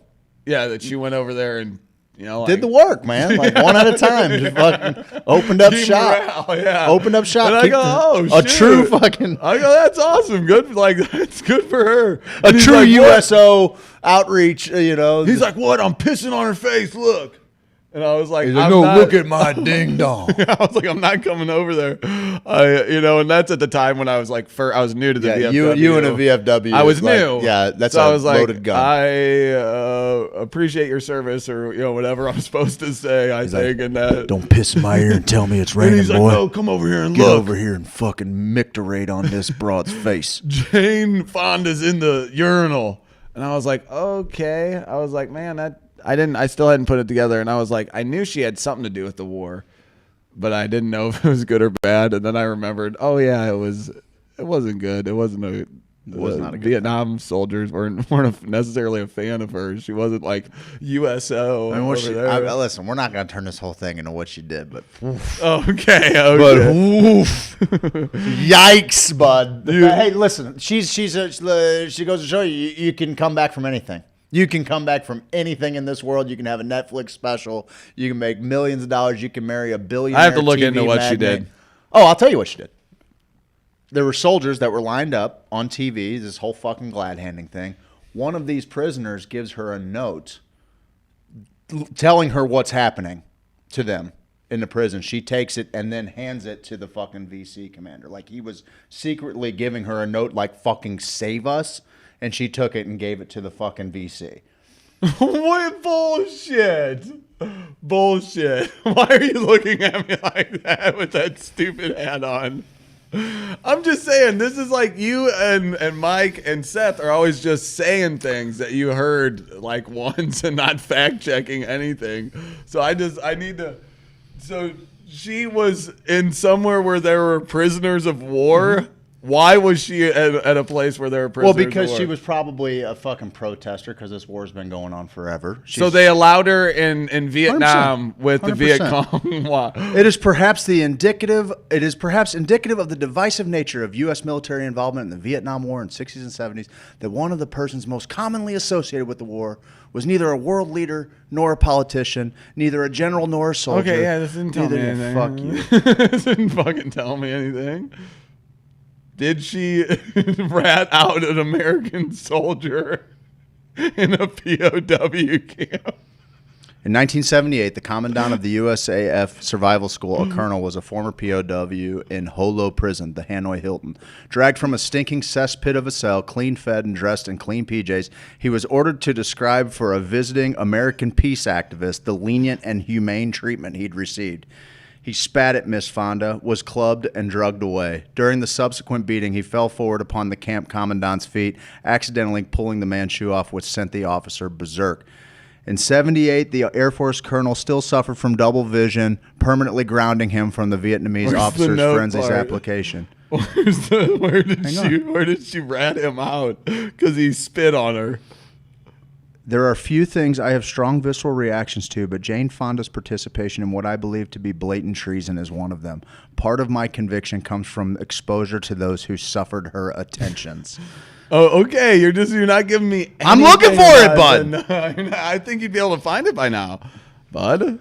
Although Fonda's actions in visiting North Vietnam were sufficient to earn her the wrath of many Americans in the years since those events took place, they have been embellished to the point that the one tale most commonly associated with her Vietnam trip is an incident that never took place. Okay. A tale about you. Oh, are we gonna? Who's fact checking this? Oh, it's just Snopes. Hang on a second. Let me go find someone here. The real story of Jane Fonda and the Vietnam vets who hate her. Here we go. What the fuck am I going on Snopes for? Those people haven't fucking fact-checked anything. You're gonna keep I'm going to military.com. Military.com. You don't want to trust our veterans, Steve? Is that where you're at? You're on Jane Fonda's team. You're on Jane Fonda's team? I'm just saying that. Jane Fonda's hustling vibes on Netflix for old broads. That's who you're fucking standing with? I'm a goddamn patriot, sir. I just had a vibrator story. Let's see. Jane Fonda, now 77, long regarded as enemy number one among Vietnam veterans because Ho Chi Minh is dead, and even if he weren't, it'd be a close vote. This is your veteran saying this. Fonda was a prominent anti-war protester in the 70s, focused on the rights of troops while in the military and of those who wanted to resist being drafted. Good for her. She was primarily associated with Vietnam veterans against the war, to which she gave a lot of time and money. It wasn't her money, it was Peter's. Fonda was no more or less a lightning rod for criticism than any other celebrity who spoke against the war during that time. But that all changed in 1972. She went to Hanoi that year to tour villages, cities, and infrastructure to show people that this is really a good place where good things are happening. Well, she was just maybe a series of photos of her sitting at an NVA anti-aircraft battery earned her the nickname Hanoi Jane and the undying spite of Vietnam veterans everywhere. There were also rumors she turned over secret messages from POWs to their captors. Her father was probably more than a little disappointed in her. There is one thing that happened while in North Vietnam that I will regret regret to my dying day, I allowed myself to be photographed on a Vietnamese anti-aircraft gun, she wrote in 2011, years after she fucking betrayed the... I don't fucking care about Jane Fonda. I can't do this. Oh, shit. She made her own money, asshat. Yeah, right. Not in 72 she did, and she was blowing Peter for her fucking check. More like I Jane said it. Fonda. Hey, I'm just putting it out there. I'm just putting it out there the way that in 2005 a Navy vet spat tobacco at her during a book signing. There are groups, Why We Hate Jane Fonda. Jane Fonda, we spit on your grave. She's not even dead yet. They already have a page. They have a preemptive page. Jane Fonda, we spit on your grave. Veterans invite Fonda to go to Syria and take photos with ISIS. Even guys, never-ending war is fucking stupid. And in that, Jane and I got a lot in common. Let's bring the boys home. And girls. Let's bring and non-binaries. Let's bring them all home. Listen, don't ask, don't tell. He's trying to don't fucking ask, don't tell. He's trying to keep the women more like Jane Fonda. Yeah, Jesus, Dennison, that must have been rough. It was pretty fucking creepy. They had the same guillotine the French used to execute Vietnam. I don't know what fucking Dennison's on. Yeah, I know, we missed it. He's on one. What do you got there? Okay, on to the sex talk here. Thanks for making vibes, Jane. It's a way to make up for your fucking transgressions against the fucking American people. This is from self.com. If you ever wondered what things look like to your vagina mid-bone, you're in luck. A few intrepid researchers decided to film sex from the vagina's point of view, and the result is fascinating. It cannot be fascinating. It can't be fascinating. It's fucking meaty flesh being pushed around by meaty flesh. What's fucking... what's happening? Mandelbrot sequences here? What's going on? Maybe. I don't know. In the segment of this episode, testers attached cameras to one of the woman's nipples. The man's penis. To one of her nipples? Boy, good one. Nipple cam. Nipple cam. The dude's like, can you imagine that? I'm going to put one of these on your nipple. Ma'am, I'm just doing this for work. Please, pardon my reach. Pardon my reach. Let me get it hard first. Women's nipples, the man's penis, inside the woman's vagina, and on both people's skin. Once their parts were fully equipped with camera gear, the couple started to have sex in the missionary position. Mm-hmm. Oh, getting freaky. Thanks to the various cameras, the resulting video has a few different angles, and it's clear that the experimenters were nothing if not thorough. Even though the video's soundtrack is the epitome of a porn jam, it still drops some legitimate sexual knowledge. The epitome of a porn what? Jam. For example, the man's... porn jam? What is this? Just self. For example, the man's pubic bone can stimulate the clitoris while his penis works the G-spot. And when a woman gets closer to orgasm... You're in the bank listening to this, Dennison? Put some earbuds in, you fucking miscreant. And when the woman gets closer to orgasm, she may feel the heartbeat in her vagina and a throbbing in her pelvis. Everyone get on the floor! This is a robbery! Oh, Jesus. We got him. Maybe you'll put earbuds in next time, you fucking... It also gets into the irresponsible cool little reasoning behind why missionary may make it easier to conceive a child. The semen pools at the cervix... I have a goddamn... It also gets into the cool reasoning behind why missionary may make it easier to conceive a child. The semen pools. That's a pretty good name for a band. The semen pools? I'm going deeper, deeper in the semen pool. Down to the bottom, 10,000 semen pools. That's good. The semen pool at the cervix right outside the womb, which gets it a step Oh, so they got the money shot and everything.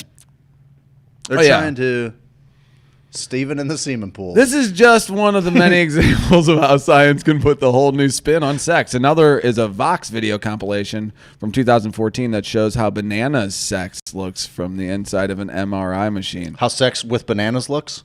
How bananas sex looks from the inside of it gets an... mushy with too much aggressive thrusting. Consider this proof that human bodies are insanely cool. Oh, he's in the drive-thru. And we're officially Read the fucking banknote. Don't put any change in the tube. I'm just helping Dennison rob this joint. You're going to be an accessory. No, I'm not. The sex bucket list, buddy. You got one? What women really want and men's secret fantasies. Well, buddy old bear, I'll tell you what, man. We're going to talk about women just fucking what they want in the bedroom. Let old daddy fucking pony on up here.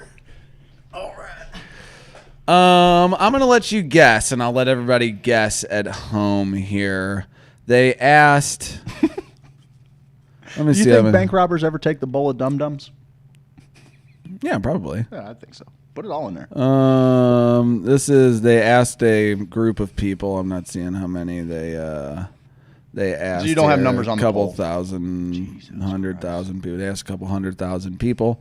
What? Don't look. Okay. What women want? What do you think is in the top 10? Rough sex. Bondage. Is that what we're okay. No. Okay. All right. Fine. All right. I'll. Rough be more sex is specific. not on there. Well, then fucking just start on a new article. Fucking dumbest shit I've ever heard. Yeah, rough sex doesn't want to be on there. Just tie me up and fucking call me names and maybe blindfold me so I don't know what's coming at me. Blindfold is one. Okay. 35% of women say they want to be blindfolded. Pegging. They want to peg their hetero significant other. Didn't make the top 10. Didn't make it? Didn't make the top 10. Extreme fisting. Not gentle fisting, not coning. I'm talking punching spleens. I'm going to say, actually, none of those. 3 over 4 or over 5. Okay, let's see what else here. Definitely foot play. They'd like a stranger to fuck their feet. Sex in public. No, not.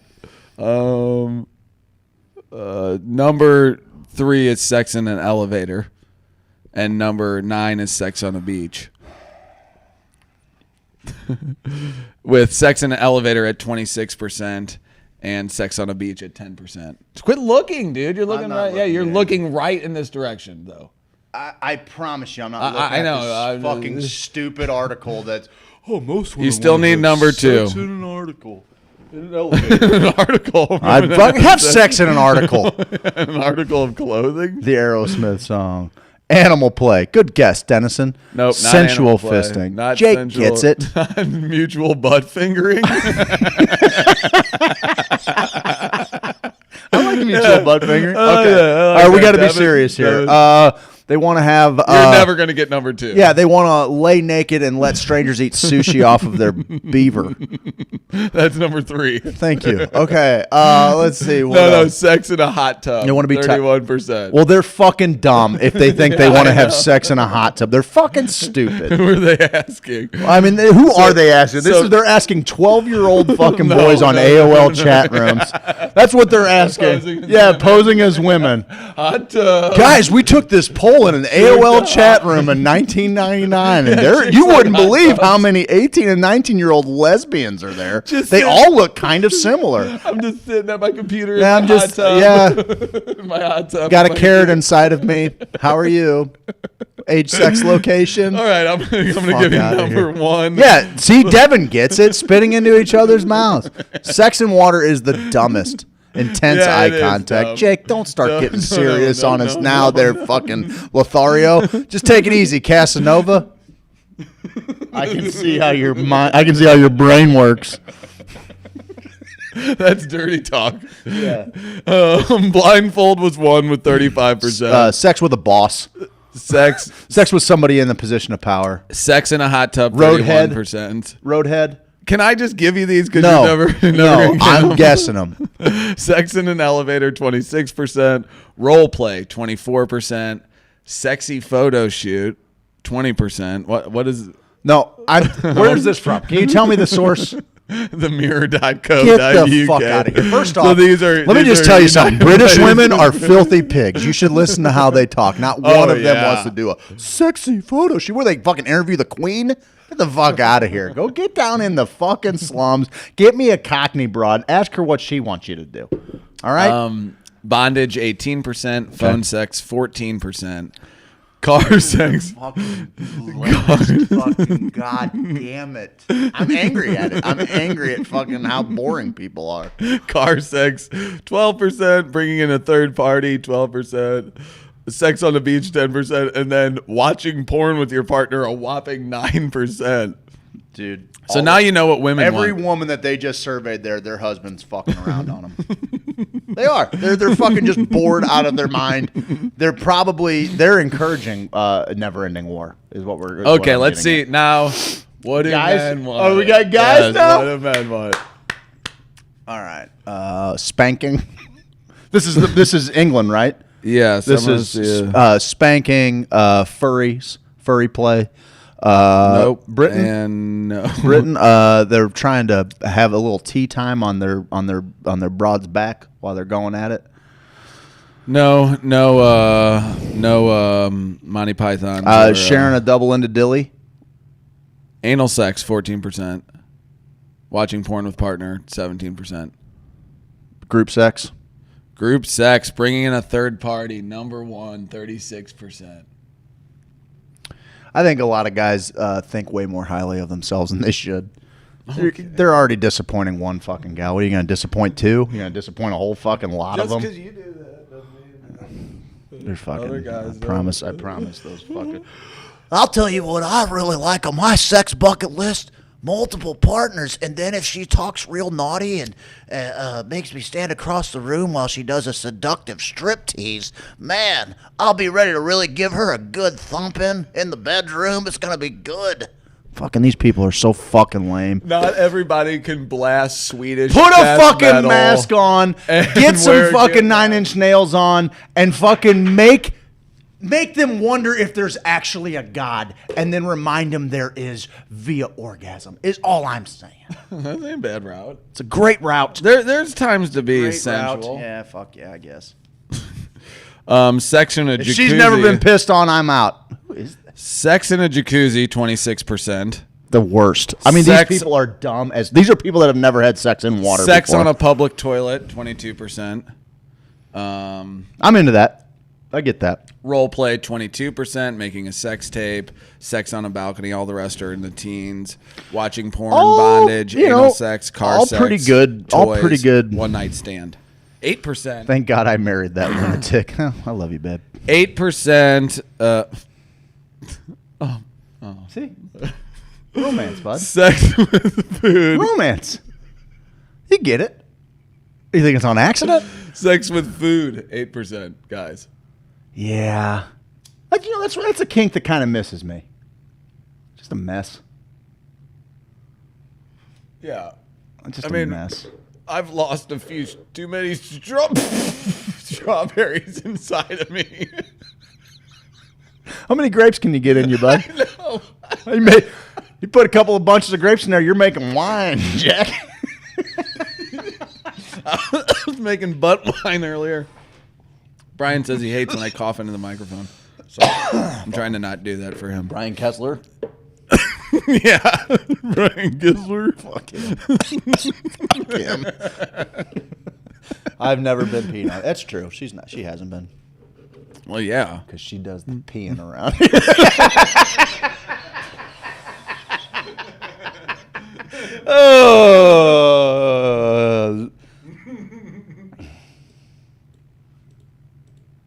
Oh, it's been fun. It's been fun.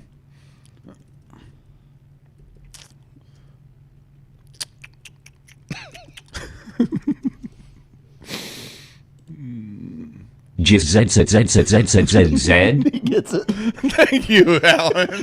Thank you. I'm sticking with intense eye contact. You want to see intense eye contact?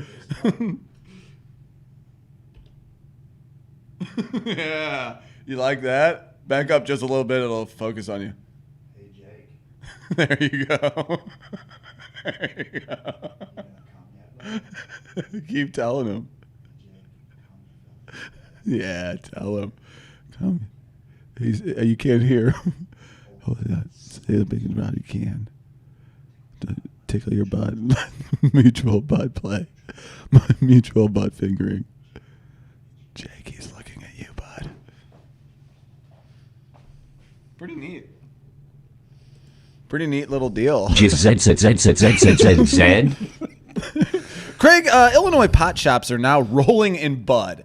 So why does an eighth of weed still cost $80? It's from October 28th. Well, because Illinois is run by fucking idiots. Even as the state's supply shortage appears to be over, a cannabis consultant claimed to be the obscene prices being charged at dispensaries across Illinois are artificially created by the state's few growers.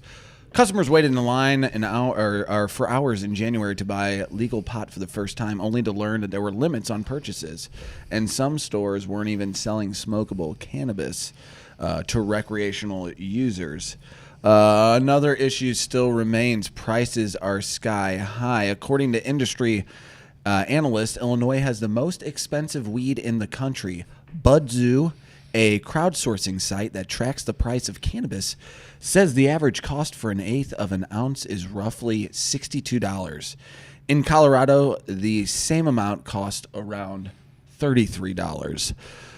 That is the number one complaint we got on our reviews. Jonah Rapinoe, a spokesperson for the Wheaton-based New Era, which operates 3 Illinois dispensaries and one of the state's 21 cultivation centers. They're blaming us like, how could you do this to us? How could you charge us this much money? You're evil capitalist monsters. The hefty taxes are tacked on. New Era's location in Westtown is charging $80 for an eighth of an ounce of some flower varietals. Cannabis consultant Andy Seeger claimed the obscene prices at the dispensaries across Illinois are being artificially created. The willingness to drop prices is theirs alone. No one is forcing them to have their prices. There's almost no competition at this point. Brian Zaces, the dispensary owner, another dispensary owner, also placed the onus on growers, saying that the prices are merely passed along. Talk to Cresco Labs and PharmaCann about that, Zaces says, referencing 2 firms that grow and sell cannabis in Illinois. Any cost savings that we get, we will pass on to our customers. However, the state's plan to issue 130. He's right on that. But. Yeah. They wanted to issue 130 new pot shop licenses. It's been foiled by coronavirus outbreak and an ongoing license imbroglio. While the Rock for Brolio? Big gaff on the Cubs' part. Big gaff. No, that was not a good move. Starting to feel like the Rosarina's our Brolio a little bit. Oh, we'll see what Libitor does. I know. We'll see what he does. I'm excited about it. While the operators of the state's 55 existing medical dispensaries were allowed to start selling recreational weed in January and open another store for adult use sales, state records show that only 18 have earned new licenses. What's more, the next 75 recreational dispensary licenses are being held indefinitely after lawsuits were filed over the application process, and that the state allegedly failing to meet its lofty goal of creating a more diverse cannabis industry. Mm-hmm. Jeremy, it's just how it always I fucking know. goes. Oh, we're going to create this thing, and we're going to create this thing for the good of the people. And then, like Dennison says, the fucking motherfuckers that wrote the law are the only ones in the entire goddamn state of Illinois that can grow any fucking weed. And then Devin comes in here, or Devon, whatever it is, you tell me, I don't know. You can either have free market weed or government regulated weed. There is no in between, except the black market. or growing yourself. Which I'm going to do. I'm going to get that done. I'm going to go see Bo at Grow Active Solutions. We're going to see Bo at Grow. I'm going to see Bo. Solutions. Hey, DJ! Shabba. The Jeremy Unruh, a spokesperson for PharmaCann, which sounds like a good company. Doesn't that just sound PharmaCann? Doesn't that just read? PharmaCann? Yeah. Is it with an F? No. Just so I can go and fucking just run and kick like fucking Austin Powers kicked Mini-Me across the room. Remember that? That's what I'd like to do with whoever came up with PharmaCann as a name. He painted a different picture of the output coming from his company's grow center in Dwight, which is about 30 miles west of Kankakee. From where? Kankakee. Noted that the supply issues have started to stabilize. He said that the state is going to need more product on the market for prices to drop. Because cannabis is so scarce, he says, there's still a premium associated with it. once we have more retail locations open, and once there is a more That is robust a supply, disconnected fucking thought I process. definitely think you're going to see prices going down. So the guy who's growing it is blaming it back on the dispensaries. Well, fuck him. He's Like, a how does fucking that even make stupid any fucking sense? Liar is what he is. Dusty Schroyer, who runs Revolution Enterprises greenhouse in Delavan, says the state's cannabis supply is much healthier, as he insisted that wholesale prices are really fair and competitive. We sell out of what we produce every single week. Pretty much as soon as we release it to dispensaries, it always gets bought up right away. Oh, isn't that interesting foreshadowing? Who said Revolution is still actively working on to increase its capacity. Why would they increase their capacity to produce medicine if they have a lock on the market right now that they can ensure everything they produce gets bought? Nevertheless, Schroyer said his operation is more focused on quality than quantity. That focus on growing primo pot paid off in September when Revolution nearly swept the Illinois Cannabis Cup, bless you, a competition that allowed pot users to vote on which strain of weed they liked the most. And while Zeiss has noted that his shop in Uptown prides itself on stocking the best cannabis the state has to offer, that's proved to be a challenge because his team hasn't seen the overall quality improve. Still, the number of strains that store carries has jumped significantly. A spokeswoman for the dispensary previously told the Sun-Times, this is from the Chicago Sun-Times, the store typically stocked about 15 types of cannabis flower for medical customers before recreational weed was legalized. Now Dispensary 33 has double that amount of varietals available. And that is what's happening in Illinois. Sound familiar? Well, Does it sound a little familiar? I swear to, I just don't understand why people don't understand that whenever, the government's going to just plan this whole great program. It's going to guarantee equity to all of the citizens. It never fucking ends up like that. Ever. It just doesn't happen. It doesn't fucking happen. The fucking play is to let as many fucking people participate in this industry as they want. And it should drive the price of the crop down so much that people will ultimately decide, I don't. Where you're going to set yourself apart then is with quality. Then you can actually have craft growers, people trying to cultivate a artisanal experience. But right now, this idea, there's a shortage. Fuck you. There's a shortage that you made because you only let 6 fucking people grow weed. Yes, it's an artificial shortage. It's bullshit. Yeah. And then they're like, but when we have more retail outlets, we'll have more. That's the dumbest reasoning ever. You're going to have less product on shelves if you don't have enough cultivation to line the fucking shelves. Well, how does that work? I guess, but I see in there. If you're a grower, I'm a grower. We obviously wait for a quarter of the market and see how much we sell, and then factor that into our growth. Because right now we're selling 100% of what we produce at a crazy amount. So we're keeping our costs lower and we're keeping our prices high. So as the cultivators, you're going to play that game as long as you possibly can. We've talked about it on the show. Right now, they're setting the prices. People want to know why they're paying $60 to $80 at the fucking, at the dispensary for an eighth. It's because there's only been so much flower cultivated. Because once again, our state, forget the fact that they only granted fucking 63 licenses to grow. They've only approved half a dozen cultivators out of those licenses. There's only been half a dozen of them go through the commencement process. Oh, what do you think? What do you think is going to be you can't be mad at the dispensaries over this. At some point, these buildings that they have fucking hundreds of thousands of dollars in for these dispensaries, they got to start making money. Yeah. They have to open for business and start making money. People are going to lose their licenses. People are going to lose licenses that they won. Yeah, that's going to happen in 2 months. Yeah. A month and a half. Yeah, there are going to be licenses that start going back into and the next people. Thank in God line. the state saved next them. People in line. Yeah, they saved all those people. That was great. That was fucking good, dude. Dumb, dude.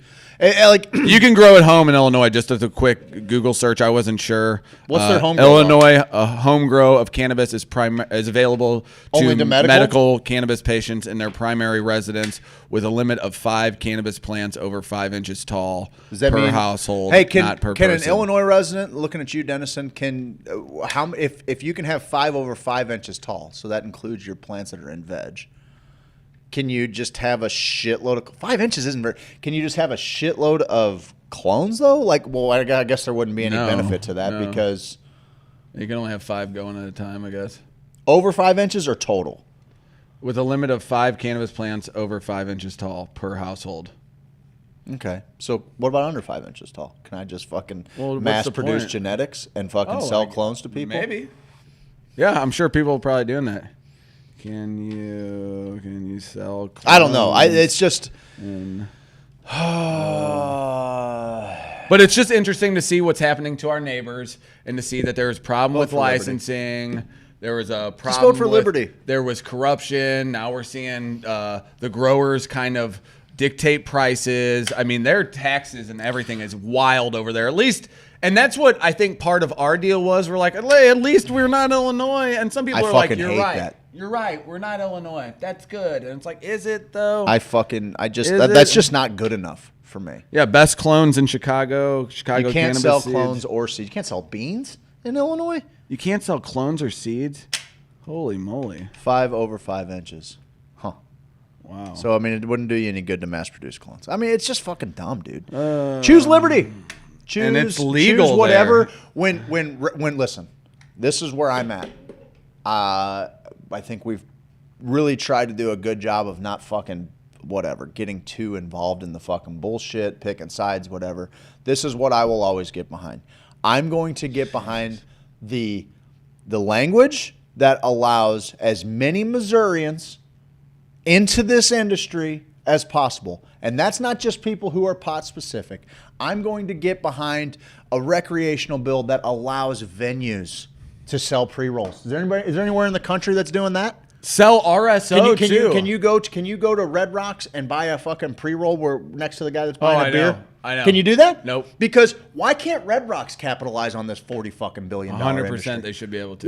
Why not? I think whatever language comes out that says this is the only barrier of entry it is to get in this game. You just got to be able to keep your business afloat. That's the deal. Yep. That's the deal. Yep. We don't tell you what business. Yep. Nobody said, hey, Craig, Steve, you can't get a media company. You can't shoot commercials for people without this fucking I could license. just the age thing is, I guess, the only restriction you would have to put on. That's fair. Yeah. Was 21 is it's I weird. don't, yeah, it's weird. And even then, that's dumb. Like, but if it's going to apply to other things, then fine. Yeah, is it 18 and 21 in different states? I think so. What is it? 21 and it's 18 in Missouri, isn't it? That you can go into the dispensary and get. I feel like I should know cannabis. this. Yeah, I don't know. Oh, I don't. I think I have looked it up. Well, look that up because on the websites it asked me if I'm 18 or older. Yes, which is funny because you can't smoke cigarettes anymore. That used to be like a thing to keep you out of cigarettes. But you can make your own decision to see it at 18. You just can't use it. Like, that's a weird deal that, you know, like if you're going to get on a cigarette website, it's like, hey, you're 18? Are you 18? Can you see these pack of smokes? Okay. Imagine going to the pageant, buying a fatty, and enjoying the fuck out of a show without worrying. That's what I'm getting at. Is like, what that does is that allows existing businesses to also capitalize on this thing. Like, I don't think that there should just be a club that is only allowed to fucking sell and participate in the marijuana industry. That's all I'm saying. Yep. If it's truly, we know it to be the cash crop that it is. Yeah. Why the fuck can't everybody? Why you got to have a transport license? You mean to tell me fucking Jim's trucking service doesn't know how to fucking take bales of cannabis from fucking Maryville, Missouri to fucking Poplar Bluff? Like, what the fuck? The market has already created a system for traveling with really expensive now we're gonna make goods. Now we're gonna make an extra system. Fuck off with that. It's ridiculous. I can't. And then to get inspections for all of those, being in construction and knowing how inspections work, I feel for all the people who have to go through all these inspections. There's stuff that you always don't know that it's going to pop up that you have to get done. You're like, what? And it makes no sense. It's fucked up, man. And we're seeing what's happening with our state, and our neighboring state in Illinois is recreationally legal, bud. Adult use is legal there, and it's still an entire shit show. total shit show. Right. And we can't grow enough. We'll grow enough for Illinois too. Okay. Can a qualifying patient under the age of 18 obtain a cultivation license? Okay, so it's 18 anyway. So unless the qualifying patient under the age of 18 is emancipated, only a parent or guardian who holds a primary caregiver identification card may obtain a cultivation license. So I'm going to say that makes 18 the age, right? An 18-year-old go into a Missouri dispensary. Oh, no. Primary caregivers 21 years of age or older. I think it's 18. It looks like. But you can't be a caregiver unless you're 21. And that is a dumbass. That was probably just an oversight. But the fact that DHSS is, I don't know why that part of the rule is in there. Like, why only a parent can be a patient caregiver for a sick kid. Like, why? Why? Why can't I have the person growing the best medicine who actually has like a background? Let's take, for instance, people like that, maybe like naturopathic doctors or people that are already into kind of holistic medicine who have a better understanding of maybe, full extract cannabis oil and how it can be used as a medicine. Yeah. Like, why can't that person be my caregiver for my sick kid? Anywhere in America. In the world. In the world. Yeah, really. I can. Why not? Why not? I'm asking you the same question. I don't know, bud. Okay, I got one for you here, though, because we're getting ready to end the wrap show. this bad boy Last up. one is a nice little study. This is from IFL Love Science. IFL Science. Brain imaging reveals how ketamine can ease depression. We've heard him before, but this is a newer article. A growing mound of scientific evidence has shown that ketamine, the painkiller, party drug, and veterinary anesthetic, can radically reduce symptoms of depression in some people. In a quest to find out how ketamine acts on depression so quickly and effectively, scientists have now scanned the brains of people who have taken ketamine and managed to identify how the drug acts on specific serotonin receptors in the brain. In short, ketamine acts on serotonin 1B receptors of the brain, which aids the increase of dopamine, another feel-good neurotransmitter often associated with the brain's reward system. If you can see it, we'll put these links on our Discord server. I'll put them up in the show notes. But in this, the largest PET study of its kind in the world, we wanted to look at not only the magnitude of the effect, but also if ketamine acts via serotonin 1B receptors. Mikhail Tiger, the study first author and researcher at the Karolinski Institute's Department of Clinical Neuroscience, explained, "We and another research team were previously able to show a low density of serotonin 1B receptors in the brains of people with depression." So what you're seeing here in the picture and what I'm showing Craig here is, I guess they're saying these differences in these yellow areas of the people. Ketamine has the advantage of being very rapid acting, but at the same time, it is a narcotic class drug that can lead to addiction. So it'll be interesting to examine in future studies if this receptor can be a target for new effective drugs that don't have the adverse effects. Yeah, of why don't you play around ketamine. with it? Yeah, why don't you explain how ketamine there's no patent available on it because it's been around since the 60s. So the only thing we can get passed through the FDA is S-ketamine and R-ketamine, which are fucking isomers of fucking ketamine, which works better than anything. But you can't make any money off of a generic drug, so let's find the fucking isomer and let's talk about how maybe we're just trying to make it less addictive. Yeah. Get the fuck out of here. The needless adverse effects. In the second phase of the study, 29 of the individuals received ketamine twice a week for 2 weeks. They concluded that over 70% of the treated people experienced an easing of their depression symptoms and suicidal thoughts, which is directly in line with other clinical studies into the ketamine. The studies keep piling up. And they're able to replicate the outcome. Yeah. No matter where they're being done. Yeah. That pretty much is saying that this thing works. Something's going on. That's science, bitch. That's fucking science, bitch. All right. Now let's just get these cocksuckers okay with making medicine that is cheap and available to other people. Steve-O. We're getting there. We're getting there, baby. And you knew who you were then. Girls were girls and men were men. Mister, we could use a man like Herbert Hoover again. Have you ever listened to the lyrics of fucking All in the Family? Listen to this. Can we do this before we go? Please. Boy, the way Glenn Miller played songs that made the hit parade. Guys like us, we had it made. Those were the days. Who's Glenn Miller? Let me look him up. Big band, Glenn Miller band. Okay. And you knew you were then. Girls were girls and men were men. Mister, we could use a man like Herbert Hoover again. No. Didn't need no welfare state. Everybody pulled his weight. Gee, our old LaSalle ran great. Those were the days. People seem to be content. $50 paid the rent. Freaks were in a circus tent. Oh my God. Those were the days. Take a little Sunday spin. Go to watch the Cardinals win. Have yourself a dandy day that cost you under a fin. Was that like a buck? Oh, yeah, a buck, I guess. Hair was short and skirts were long. Kate Smith really sold the song. I don't know just what went wrong. Those were the days. Is this Glenn Miller a hateful racist? In 81 and now. Dude, this was written specifically for All in the Family. Is that Steve Miller's brother?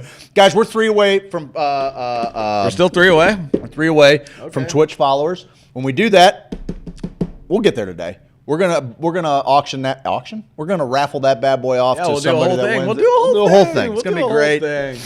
Gonna be great. Gonna be so great. I want you guys, we haven't talked about him today because he's so handsome it hurts. But James Carlton, man. from James Carlton State Farm, 314-961. Bathe me 4800. It's so in your bad. glory. Those lyrics are fucking brutal. That is. We might need to fucking Mystery Science Theater fucking All in the Family, and just pick apart the fucking. I mean, there's a lot. Pick of things you do apart from that Archie era. Bunker. Pick it apart. We could. I don't know if that's the Or cheer it on, bud. Is that what you're trying to say? You don't want to take Archie Bunker to task. I just don't know if he's the vision of it's America just- that you want, man. You think Bo Rat is terrible comedy, yet you're gonna sit in the corner of Archie Bunker. I'd rather put Okay, my I know, you're glands right, on you're the right, table. you're right, I'd rather you're put my glands on the table and. Thank you. Look at me and go.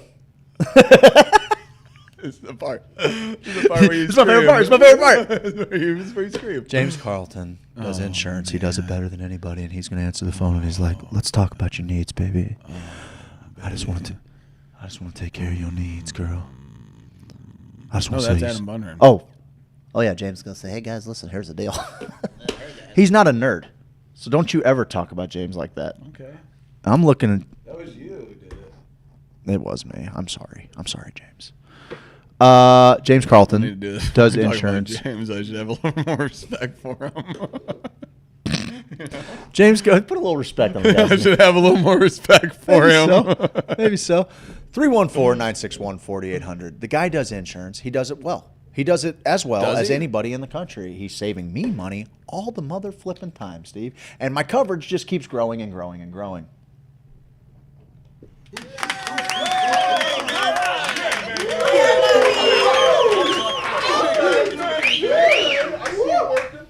I see you working. 314-961-4800, carltoninsurance.net. He's probably going to save you money. He's definitely going to cover you up better than you're covered right now with whatever bullshit wanksta agency that you're with. Why don't you drop the zero and get with the hero? James Carlton, State Farm. Sweet Leaf gives us this deal. Sweet Leaf gives us this deal. And we like it. Because we can do fun stuff. Like, I don't know if you saw the first hour of our show last night, but boy, howdy, was it something, Steve. Was it really something? Jason Long is a good person. Jason Long does good things for good people. Jason Long is a steward of his community.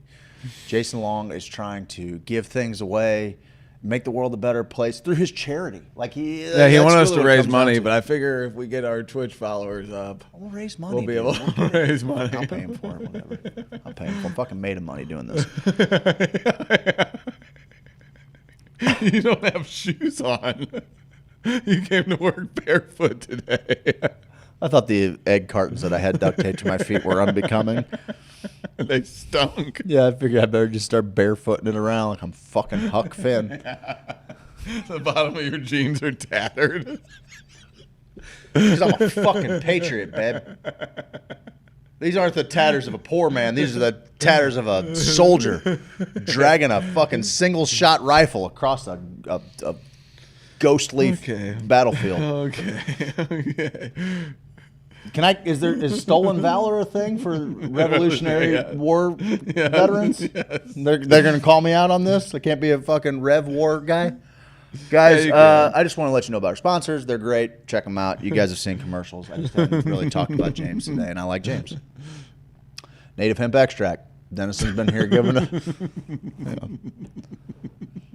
Native hemp extract.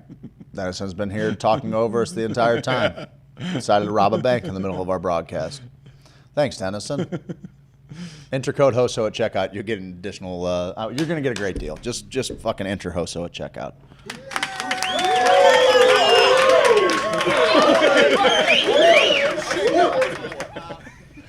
Show close. Steve-O, do you know what it is?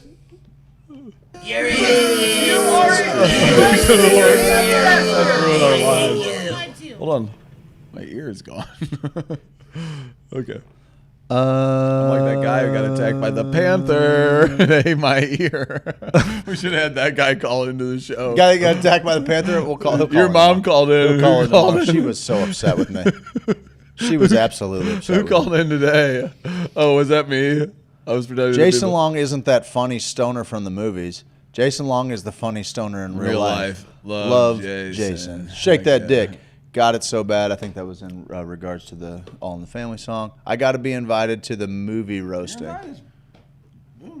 Friendsgiving. We have Friendsgiving coming November up. 21st, Spanish Society. Come get some. Bring a dish. Come get some.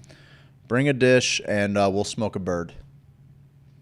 Hey, it's election day. Do whatever you want to do. I hope you get to help shape the future. Yeah. In whatever way you think that you have a say in it. Your prediction before we go home. My prediction before we go home. It's a hot one. I'm gonna go vote for the first time in my life. I get to vote for a woman. It's kind of cool. For the first time in my fucking life. Yeah, because you're found some way to make this about you. Yeah, no, it is about me. Everybody that's going to the voting booth today, it's about you. It's not about what your fucking stupid fucking friend who went to community college says, okay? It's not about what your aunt or your grandma says. Everybody that's going to the voting booth, you're voting specifically for your best case life. And nothing else that anybody's trying to make you feel guilty about. The greater good is a farce that ends up with 6 cultivation facilities in fucking Illinois. That's your greater good shit. Take it, ram it as far up somebody else's ass as you possibly can. Bradshaw's amendment. You're voting for you today. That's it. So don't let anybody tell you that your vote doesn't count or it's a throwaway, because that is the most narcissistic, self-centered, fucking intellectually vapid statement a human being could ever make. You are voting for you and what your fucking views line up with. I get to vote for a chick today. It's kind of fucking cool. I know going into the polls I'm going to be a loser because my candidate is not going to win. But I'm going to fucking try and affect the change that I want to see in this world by adding a third party. In the meantime, I think Donald Trump's going to get 300 electoral votes and kill Joe Biden. And I think a lot of people think it's going to be a close race. Don't vote. I don't think you should vote. I'm not going to vote. I'm not going to vote. Don't vote. Voting is useless. Go out and impact the world. Yeah. At the end of the day, regardless of who wins. Don't worry about the voting thing. We're almost to the era where it won't mean anything. Everything is a lie right now. Yeah, I think everything about each candidate is a lie. And once we all realize that and see past all that and stop focusing on that and standing in line to cast a vote that doesn't matter, like the sheeple that we are, then we're going to live better lives. We're starting to move out to the country. People are going to start living more efficiently. They're going you want to have guns to live in the country, man? You want to keep your guns? Yeah. Okay. Why? Better vote to keep them, bud. No, I don't need to vote. You for want to anything. have drugs when you're out in the country? You want to have drugs? Yeah. Better vote for people that are okay. No, with see, drugs, they could man. just kind of rip up the laws and kind of go with That's a not new gonna one. They could. Well, they could. I'm just saying. They Like, could. That's like, not gonna things could happen. Things could happen, and it's There's kind of rules in place that they're. Well, the rules were made by people. Who's gonna overthrow it? No one's gonna overthrow it. Everybody's just gonna apathetically move out to the country. Well, you gotta just take the land, or? But there's plenty of land. Okay. There's so much land. I agree. Wyoming's only got 3 electoral votes. Yeah. So we got. You think those billionaires that own those 70,000 acre ranches are going to be okay with you getting on They'd here? have to pay people to defend them, I guess. That could be the Civil War, maybe. Yeah, we're not just going to be able to fucking go scoop up land. Oh, but I'm just saying it's happening regardless. Moving to the country, people are living I'm in gonna eat parks a lot and of peaches. Your boy Teddy Roosevelt did that. Fuck him. Made sure we have fucking parks to live in. You can't live in the fucking park. Yeah, people do. The feds will come People and do. fucking You snag you up with a quickness, Yeah. bud. You have no business. This is Mr. fucking- Patriot telling you can't stay in a This is park. this is a guy that fucking right here. You're just a ballyhoo of contradictions. When I put this thing on, A I said, contradiction. I'm fighting for Virginia, man. I'm fighting for home. That's what I'm doing. Y'all are coming to my farm, dummies. Yeah, I am actually coming to your farm. We're going to protect the fuck out of it. I like it. I'll come on your farm. He actually will do that. It might help your hemp grow. Can it be a whole little, we got to go. There was bud. two We gotta- things we you gotta loved go. more We'll than save anything. it for tomorrow. It was patriotism and what was the other thing? Patriotism and cowabunga.